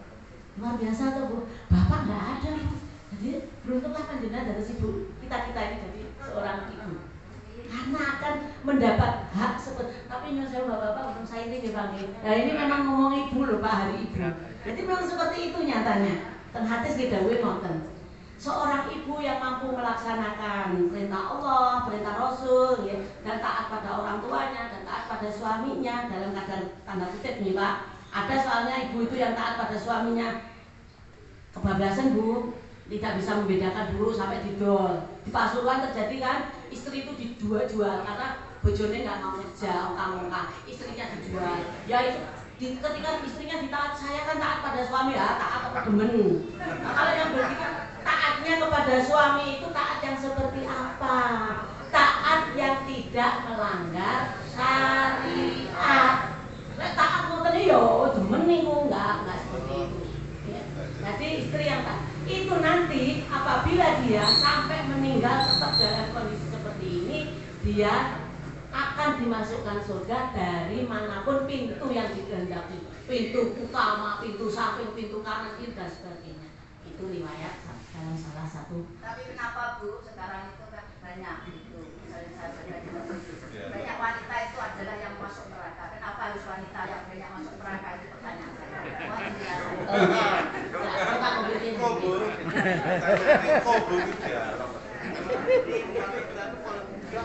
betul. Dialognya sambil mau nih Pak. Dia mau Pak. Wanita itu lebih mudah masuk surga. Iya. Hanya taat sesuai quota. Betul. Tapi lebih mudah juga. Tapi lebih banyak di neraka. Kenapa? Padahal wanita itu kok ibu gitu loh namanya ibu. Kenapa kaum ibu itu lebih mudah masuk surga? Tapi ternyata banyak juga hadis yang mengatakan ibu itu kok banyak yang ada di neraka. Tingkat kepada kebaikan suaminya. Nah, kenapa Bu itu? Faktor ibu juga Bapak itu kalau ibu itu banyak juga kemudahan untuk masuk surga. Ternyata bapak juga lebih banyak lagi. Mau menentok ibu nesui loh untuk surga kok. Ya betul. Banget tuh Pak. Tanpa sholat? Ada tentunya yang beriman loh Pak. Tapi kan konsepnya beriman. Ya orang yang beriman itu yang melaksanakan perintah sholat dan sebagainya. Nah ini juga Nyun Sewu. Apabila ada perempuan istri ya kok dia melanggar syariat, dosa itu tidak hanya istri yang menanggung, tapi juga suami. Jangan salah Pak, lek garwane jenengan sampai hari ini belum sholat, tanggung jawabnya panjenengan. Kayaknya lebih surga. Nah itu. Jadi sehingga itu jelas kok, hadisnya itu juga jelas itu. Jadi di situ disebutkan bahwa rumah tangga ini kan makanya dalam Al-Quran ar-rijalu qawwamuna 'alan nisa. Wong wedok ngeyel, kok ngono apalagi feminisme. Anti ayat ini. Bahkan sampai itu di apa itu saja dirubah aja. Oh ya enggak bisa Al-Quran berubah. Di amandemen lah enak. Feminisme itu loh Bu. Ulama perempuan di Bangladesh tahun berapa itu saya baca, dia itu ingin mengamandemen Al-Quran. Karena dia belajar tentang ar-rijalu qawwamuna 'alan nisa, tersinggung ya. Feminisme nih, dia ngaku Islam juga, tapi lek ngoten niku salah kaprah. Ini hak prerogatif Allah dan Rasulnya pada waktu itu. Kalau kita merubah penafsiran monggo, gitu. Karena tafsir itu pun kan belum tentu benar, gitu Pak. Tapi kalau merubah ayat tidak bisa, itu sudah qat'i, sudah mutlak hak Allah dan Rasulnya, nggak bisa kita. Nah, ar-rijalu qawwamuna 'alan nisa, ya, laki-laki itu adalah lebih mempunyai kelebihan daripada perempuan. Sebagian yang ada bagian-bagian tertentu, sebagian lebih kelebihannya itu sebagian dan yang lain di atas bagian. Kenapa seperti ini? Karena tanggung jawab laki-laki itu berat Bu. Kalau pun matur, di sini ayat ini Pak, yang saya lupa. Di sini ayat ini yang menjadi passwordnya. Kenapa kalau ada istri berbuat dosa, laki-laki ikut bertanggung jawab? Ya ayat ini. Laki-laki itu berat Bu bebannya, berat sekali. Dia juga wajib mencari nafkah. Kalau perempuan boleh mencari nafkah, ya tidak wajib, bisa, boleh. Makanya akhirnya ada anekdot, duitku sendiri kan waktu saya dibalik. Tapi apakah nggak boleh perempuan itu juga mencari nafkah? Boleh. Apakah nggak boleh kalau perempuan itu juga nanti membiayai keluarganya? Boleh. Siapa yang melarang? Di situ boleh kok, tapi tidak wajib. Andaikan di situ masih suaminya sehat, kuat, terus wong wedok niku anaknya kata repot, terus aku tak konsentrasi ngopeni anak, walaupun gelarnya panjang, ya, titelnya panjang, sekolah dhuwur, saya tak konsentrasi ngopeni anak. Itu bukan sebuah kehinaan. Sampai ada yang mengatakan di sekolah ini dhuwur-dhuwur gak terima omong ning tawon. Itu pendapat yang salah ibu-ibu ya. Jangan, wong wedok itu harus pinter, harus sekolah setinggi-tingginya, tetapi tidak harus bekerja, tidak harus menjadi wanita karir setinggi-tingginya. Tidak harus, saya bilang tidak harus. Tapi lek wong lanang niku wajib. Jadi kalau ada sudah laki-laki kok ongkang-ongkang kaki sing nyambut lah gawe lan wedok tok kena pasal ar-rijalu qawwamuna 'alan nisa. Setiap keluarnya perempuan ini dia menanggung dosa. Tapi perempuan itu jaga ibu. Kita bekerja tidak bagi orang yang tidak dapat maksudnya kita kan dapat maksudnya gitu. Makanya saya jelas Bu. Maksudnya mila kalimatnya itu boleh. Ye enggak apa-apa. Boleh. Tidak dilarang. Perempuan bekerja itu tidak dilarang. Cuma tidak harus. Kecuali kalau dia sudah single parent, gak nyambut gawe. Anaknya sapa sing ngopani? Tonggone malah jadi perkara. Tonggone duwe bojo duwe anak. Lah ya malah jadi perkara ngene. Nah, ini di sini barulah seorang ibu wajib mencari nafkah untuk anak-anaknya. Ngoten lho Bu, terus ceritanya seperti itu. Itu banyak kok Bu di para ulama menceritakan tafsir itu banyak ada jalur qawwamuna 'alan nisa itu diantaranya seperti itu. Laki-laki wajib mencari nafkah, kaitannya dengan ar-rijalu qawwamuna 'alan nisa. Seorang bapak, seorang laki-laki itu bertanggung jawab terhadap perempuan. Tapi perempuan boleh mencari nafkah. Seandainya anak wong wedok pinter, wong tuane niku jenengan mendidik putra sampai gelare berderet, titele berderet, gak terima omong ning omah tok nyambut gawe apa ngopeni anak tok, jangan salahkan, itu harus diacungi jempol. Itu harus diberi apresiasi karena itu wujud juga implementasi dari keilmuan kita. Bayangkan Bu, seorang ibu yang buta huruf saja bisa melahirkan anak-anak yang cerdas, bisa melahirkan yang sukses, ya pendidik. Kalau seandainya ibu yang titelnya banyak ini tadi yang pinter dan dia menyadari kepinterannya dan meneruskan kepada anak-anaknya, apakah dia tidak melahirkan generasi-generasi yang berkualitas? Tentunya kan seperti itu. Ya harus seperti itu. Bahkan untuk saat ini kita itu wajib meminterkan, memandaikan putri-putrinya agar dia nanti bisa mendidik putri-putrinya lagi menjadi anak-anak yang berkualitas. Makanya perempuan itu juga wajib menuntut ilmu setinggi-tingginya. Kenapa kok tolabul ilmi fardhun 'ala kulli muslimin wal muslimat itu tidak dibeda-bedakan? Tetapi kenapa kok di dalam satu ayat disebutkan ar-rijalu qawwamuna 'alan nisa? Lek golek ilmu kok gak ono bedane, tapi ki wong lanang kok diberi keistimewaan. Karena ilmu di sini, wong wedok itu kan nanti menjadi seorang pendidik, menjadi seorang ibu, menjadi seorang istri, menjadi seorang anggota masyarakat. Lek wong wedoke gak ngerti ilmu terus yo piye generasi setelahnya? Peran serta dia di masyarakat itu bagaimana nanti? Dia juga punya tanggung jawab seperti Bu Karti menika, seorang guru, seorang pendidik masih wes gak jadi guru pun jiwa pendidiknya itu ada. Apa contohnya? Kalau melihat sesuatu yang gak benar pasti akan muncul. Kilo gak benar. Akhirnya lingkungan mengatakan kok cerewet banget sih itu. Padahal boten wacuni jempol punjenengan. Boten seperti itu. Pendidik yang sejati adalah seperti itu. Wong kesane cerewet. Tapi lek gak sing cerewet iki kita kan enggak. Nggih toh?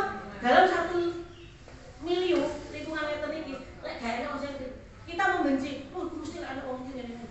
Akhirnya ketika ada saat ada orang itu mesti kita kan baik karena takut dicereweti. Tidak boten. Tapi lek kabeh niku enggak ada. Terus Bu pertahankan panjenengan seperti ini. Kula jempol. Boten, saya tetap jenengan tak ngerti kanca-kanca kula. Pernah enggak saya mengatakan tentang jenengan yang minus? Saya selalu mengatakan harus ada seperti Bu Kati. Kalau enggak nanti dia tahu Bu. Bapak-bapak, ibu-ibu, itu baru perempuan menjadi seorang ibu. Tadi perempuan menjadi seorang pendidik. Sekarang perempuan menjadi seorang istri. Kalau tanggal enggak Pak? Butuh boten sih Pak dengan istri? Pasti butuh. Gak percaya, oh enggak lah, mau ibuke wong kanca wingking. Oh enggak. Pasti butuh. Saking butuhnya Pak nggih sewu. Kenapa? Lek wong kakung niku sewu niku jangan. Oh, kenapa kalau seorang kakung itu ditinggal istrinya cepet-cepet menikah, beda dengan perempuan yang ditinggal suaminya kok bisa menjanda lama? Nah itu bukan berarti kakung ini lupa dengan istrinya yang dulu enggak Bu. Dia nggak bisa hidup sendiri. Sampai golek kambing, celana dan sebagainya itu lo ronggoni. Saking nggak bisa mandiri. Betul. Sampai makanya ada perempuan tuh kalau sudah nikah jadi dewasa. Tapi laki-laki kalau sudah nikah menjadi kanak-kanak. Aku Pak, gitu. Jadi ibu ngalem Pak hari itu. Ngalah wes. Nah, contoh iman mengatakan nih Pak, pada saat dia sendiri, dia sudah bekerja, dia sudah makmur, jadi begitu nikah nih loh kok jadi gedak sakit apa-apa, sampai anduk kon nyiapne, kambing kon nyiapne, sing tadinya makan itu bisa ngambil sendiri, ya njaluk dijukukne, njaluk ditunggoni, bayangin bapak-bapak, terus mboten.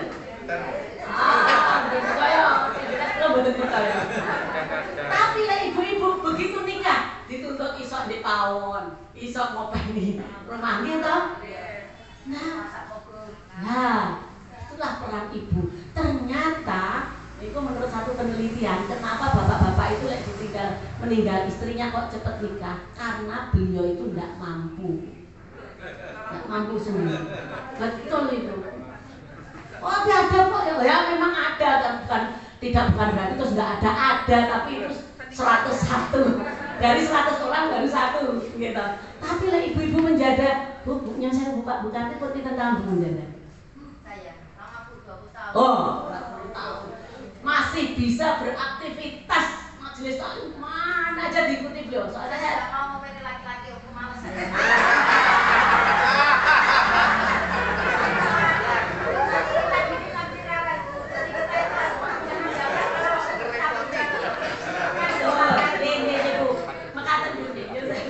Saya itu sempat bertanya, ada satu orang penjenengan kok sama nggak pengen nikah? Kok gak aku ada mbak sarung kan?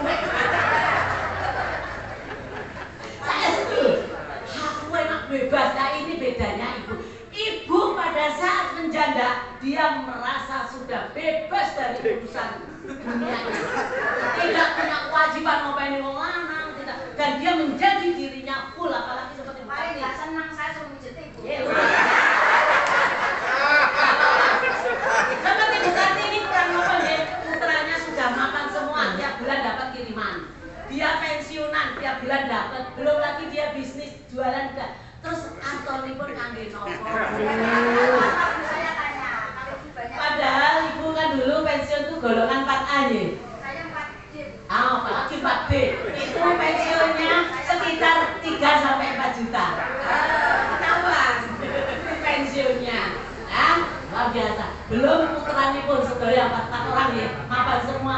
Lek digawe 1 juta nanti tetap juta. Berarti tiap bulan kalau juta. Belum yang dihitungan jualan bajunya. Luar biasa. Ini kalau seorang ibu seperti itu, Pak. Tapi bapak-bapak ditinggal sedo garwane. Gak bisa berpikir boro-boro yang bergawe. Ngurusi anaknya itu baru sakit. Ngurusi anak-anaknya yang kecil, nangis, bingung dong isine. Akhirnya apa? Pada saat lelaki ditinggal istrinya, itu kadang-kadang hancurlah kehidupan rumah tangga, penghasilannya dan sebagainya. Yo tidak semua, saya ini umumnya. Kenapa kok akhirnya bapak-bapak itu cepat menikah? Saya pun tidak apa-apa. Pertama, menghindari maksiat, ya, menghindari fitnah. Bapak-bapak mulai dudo sedilu, di omah niku enek pembantu nek uang jogo mesti itu ngopo? Padahal belum tentu loh. Wong pembantune yo gak ngapa-ngapain, tapi mesti lah. Tapi lah ibu-ibu rondo kok kayaknya perkara ngoten. Biasae, ya toh. Maka ibu-ibu pada saat sudah single parent, biasanya pun aktifnya itu di luar itu bagus. Ada majelis taklim, ikut olahraga, senam dan sebagainya. Itu yang sering terjadi. Ini hanya pengalaman pribadi yang saya ketahui. Jangan salah Pak, bapak-bapak ibu-ibu ya di Nganjuk ini. Saya ada WCC, jangan salah. Ternyata banyak juga bapak-bapak yang sudah sepuh itu punya kasus biologis yang luar biasa. Di Sukomoro dulu itu, Sukomoro terus di Barong itu ini bulan nih. Barong bulan ombol itu ada orang tua kandung memperkosa anak kandungnya. Di Ngeronggot sampai 2 anaknya itu hamil. Kan kita nggak tahu. Itu orang tua kandung, kalau orang tua tiri orang ini masih oke lah. Ini orang tua kandung, darah dagingnya sendiri. Kenapa? Dan umumnya bapak-bapak itu yang udah di atas 50. Nah ini menunjukkan ya kalau sendirian kan menjaga fitnah juga toh. Nanti daripada seperti itu. Nah inilah peran istri. Daripada suaminya itu kemana-mana menjadi fitnah, menjadi maksiat, ya kita lah berperan seperti yang dikehendaki oleh kaum bapak yang dimbuyangan. Kenapa nggak istrinya sendiri gitu loh? Itu perannya seperti itu. Tuh ngedem-ngedem bapak-bapak. Lah terus istri siapa sih ngedem? Istri dewe ya seneng juga kan. Iya toh Bu? Orang usah malu-malu. Bu Soraya gitu. Saya tidak menjawab iya dan tidak menjawab ya. Umumnya perempuan seperti itu. Ya, jadi perempuan itu sudah ada kepuasan tersendiri apabila dia bisa melaksanakan sebuah kewajiban. Dilalah ngopeni putrane, kok putrane niku apik. Contoh waktu anaknya kecil aja, dia dari kecil itu udah ngopeni, ngedusin, dandani, oh si wedok dipitahi, dikelambini api, terus ditekan TK, sukses itu semua nang wedok. Mungkin buatan Bu, pada saat anak kita kecil dulu, itu kebahagiaan tersendiri. Tapi bapak-bapak tidak punya sense of begitu, itu tidak ada. Oh, bapak-bapak ngedusin, dandannya nanti semua nggak ada, Bu. Itu memang ya diciptakan seperti itu. Ya tapi tidak apa-apa Bu, karena malamnya nanti bapak melek. Nah seperti itu jadinya Makassar bisa saking dalam, barangkali sebelum kita tutup ya kalau tadi katanya ada apa tanya jawab monggo, tapi itu sudah disiapkan briefcase. Tapi saya nanti mungkin nggak akan bisa lama karena himbau sudah saya sampaikan. Kalau saya sudah ditunggu, ini jam 8 kurang 2 menit. Berarti kalau kita tepat waktu, aku kan kalau mau telat, boleh kunci Pak. Kok melaku? Kalau untuk jalan lebih lama lagi soalnya. Boleh kunci lah, ini biasa lah, muter. Akhirnya agak sedikit terlambat 15 menit, ya. Tapi saya mohon keikhlasan panjenengan. Dan 15 menit itu nanti nggak usah diganti ya Pak. Saya akan segera mungkin sebelumnya tapi ada tanya jawab. Ini pun tanya jawabnya semampu kula. Lek kula mboten saged jawab, nggih mboten saged nggih Pak nggih. Nih, monggo sebelum kita akhiri.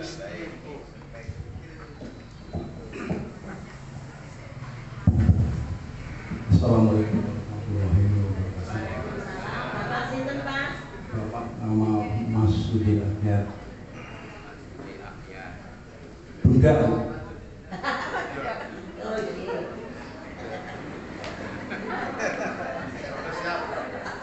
Sebentar lagi mau menikah Bu.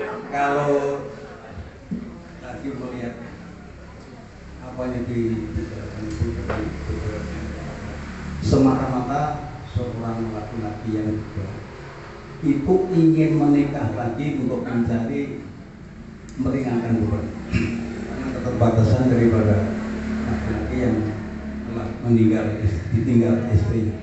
Tapi ini ada kejadian dari teman saya. Dia mau menikah kepada seseorang perempuan, tapi bukan mencari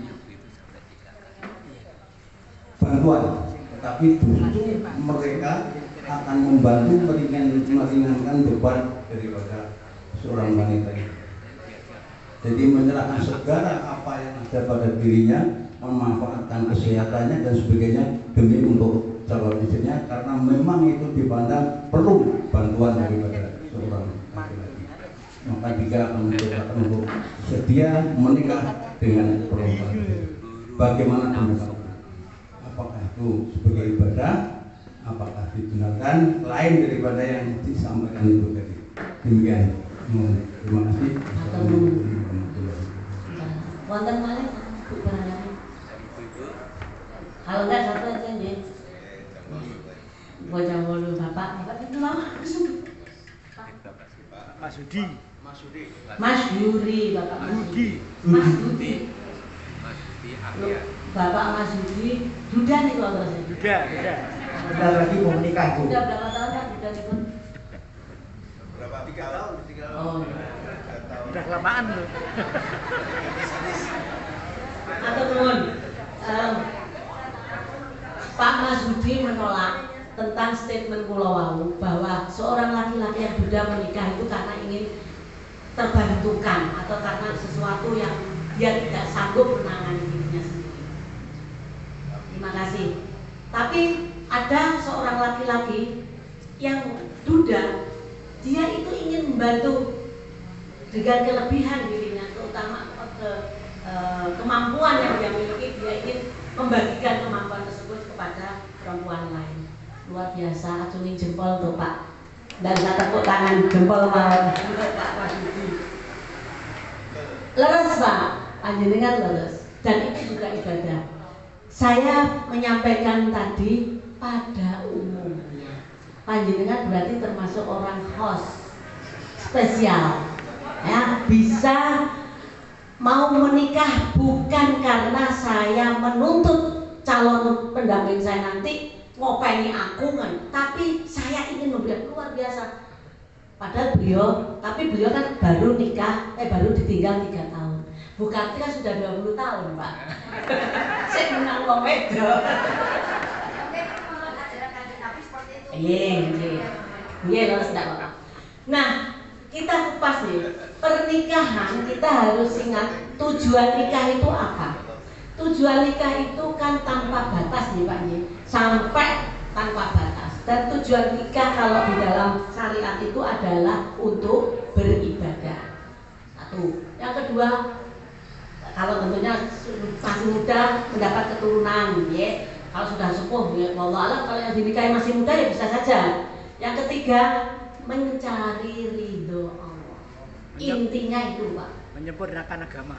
Ya, menyempurnakan agama dan berharap mendapat ridho Allah.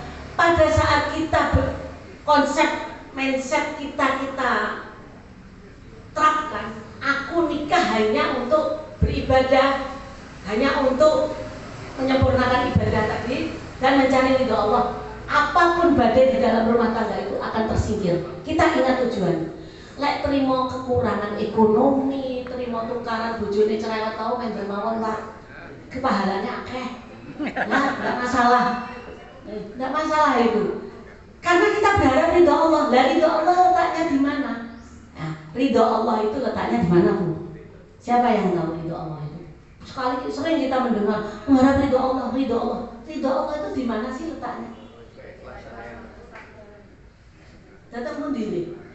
Kalau seorang anak perempuan, ridhonya itu terletak pada ridho orang tua. Kalau ridho istri terletak pada ridho suaminya. Ridho Allah terletak pada ridho suaminya. Ridho anak terletak pada ridho orang tuanya. Itu ridho. Bentuknya ridho itu seperti apa? Nah, akhirnya ikhlas. Nih. Nah, ikhlas itu SNI-nya apa? Tahu nggak ikhlas standar minimalnya itu ikhlas itu apa, Pak? Selama ini kita kan ikhlas. Ikhlas itu mik, Bu. Mik dari sabar, dari tabah, dari syukur, dari tawakal, dari itu ikhlas. Mik campuran dari semuanya itu. Ada orang yang nebus ikhlas itu sabar harus menengahi. Oh, bukan. Sabar dalam hari ini belum tentu istri yang cerewet nesu ngamuan itu bukan sabar, betul loh, Pak. Jadi sabar itu tidak identik dengan cerewet. Sabar tidak identik dengan ngamuan, tidak, Pak. Istri tidak nyambut gawe, tidak hidup sengsara selama ini walaupun dengan kecerewetannya, dan dia masih bertahan menjadi istri panjenengan, itu istri yang sabar. Walaupun dia cerewet, nggak apa-apa pahalanya kan. Ya, berarti sabar tidak identik dengan kemek-kemek, kalem, lemah lembut, tidak. Hafsah itu kurang apa? Hafsah itu podo kali bapaknya. Sehingga saking galaknya pada waktu dia janda, nggak ada sahabat pun yang mau melamar. Sampai Umar itu umpamane wong saiki ngundang-undang. Aku ki kurang apa? Wis berjuang mati-matian untuk Islam. Wis ngene, wis ngono, macam-macam.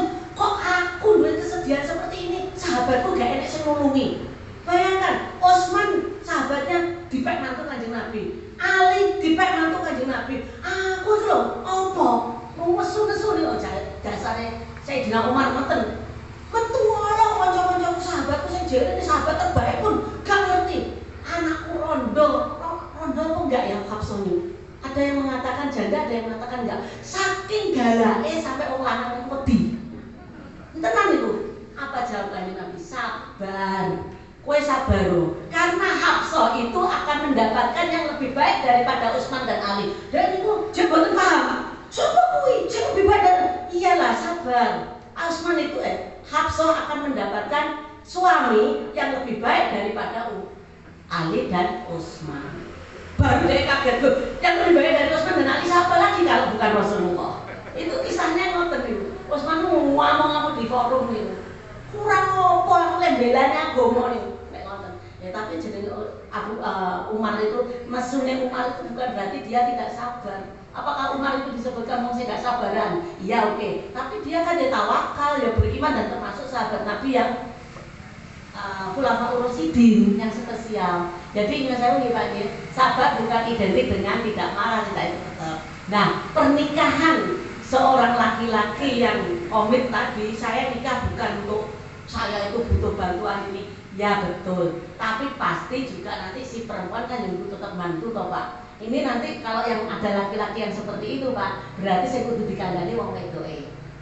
Harus, hei ibu, garwane jenengan ini nanti tidak nuntut sing macam-macam terhadap jenengan, tapi jenengan harus paham kewajiban sebagai seorang istri. Tanpa dituntut pun harus menjadi seorang ibu, seorang istri, pendamping suami, seorang anggota masyarakat, seorang pendidik. Itu Pak, bojone sing kudu dingerteni lek enek wong lanang yang seperti itu. Karena wong lanange apik, bakal sing wedoke gak paham. Wong wedoke paham, sing lanange gak ngerti. Ngaten ya Pak nggih. Akhirul kalam ala sebentar Bu, sebentar. Ini tadi curhatan dari Pak Pasudi tadi. Oh iya. Mohon doanya sebentar lagi mau menikah.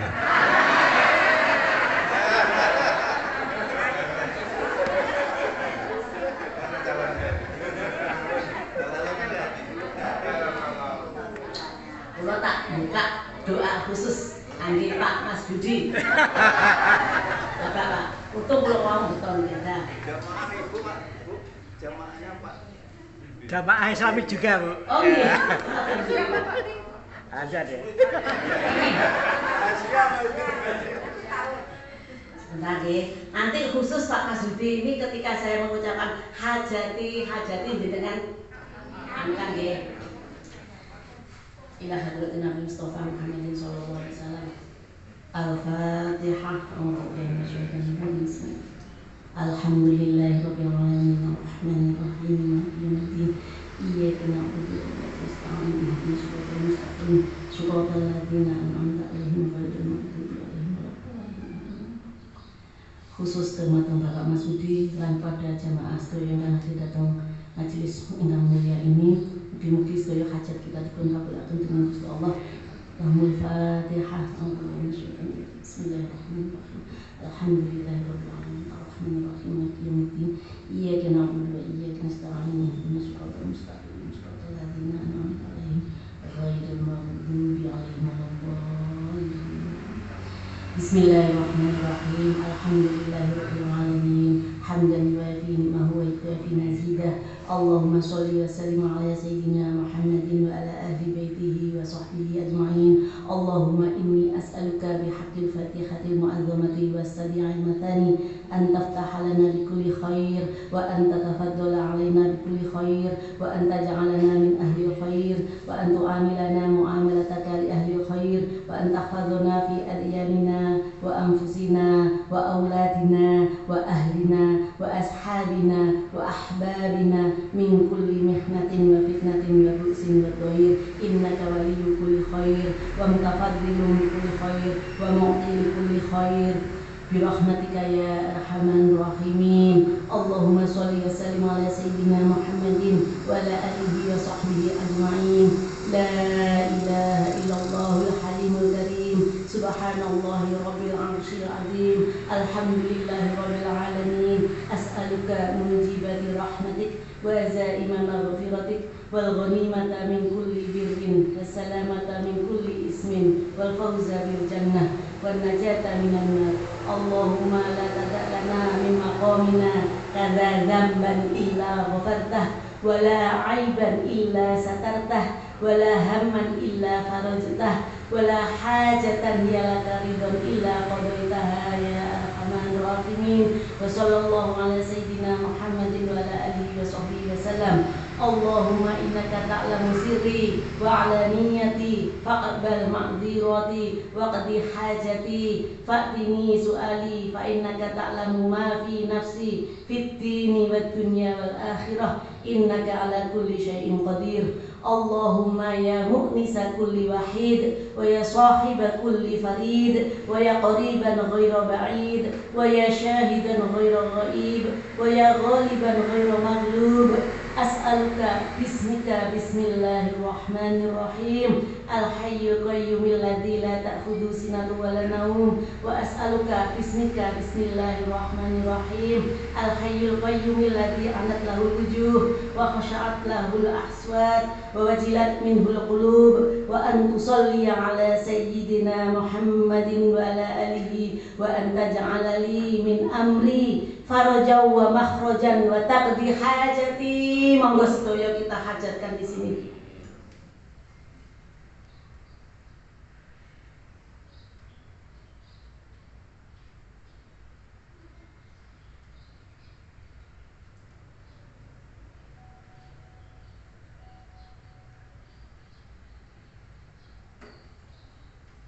Wa sallallahu ala sayyidina Muhammadin wa ala alihi wa sahbihi wa sallam walhamdulillahi rabbil alamin. Al-Fatihah.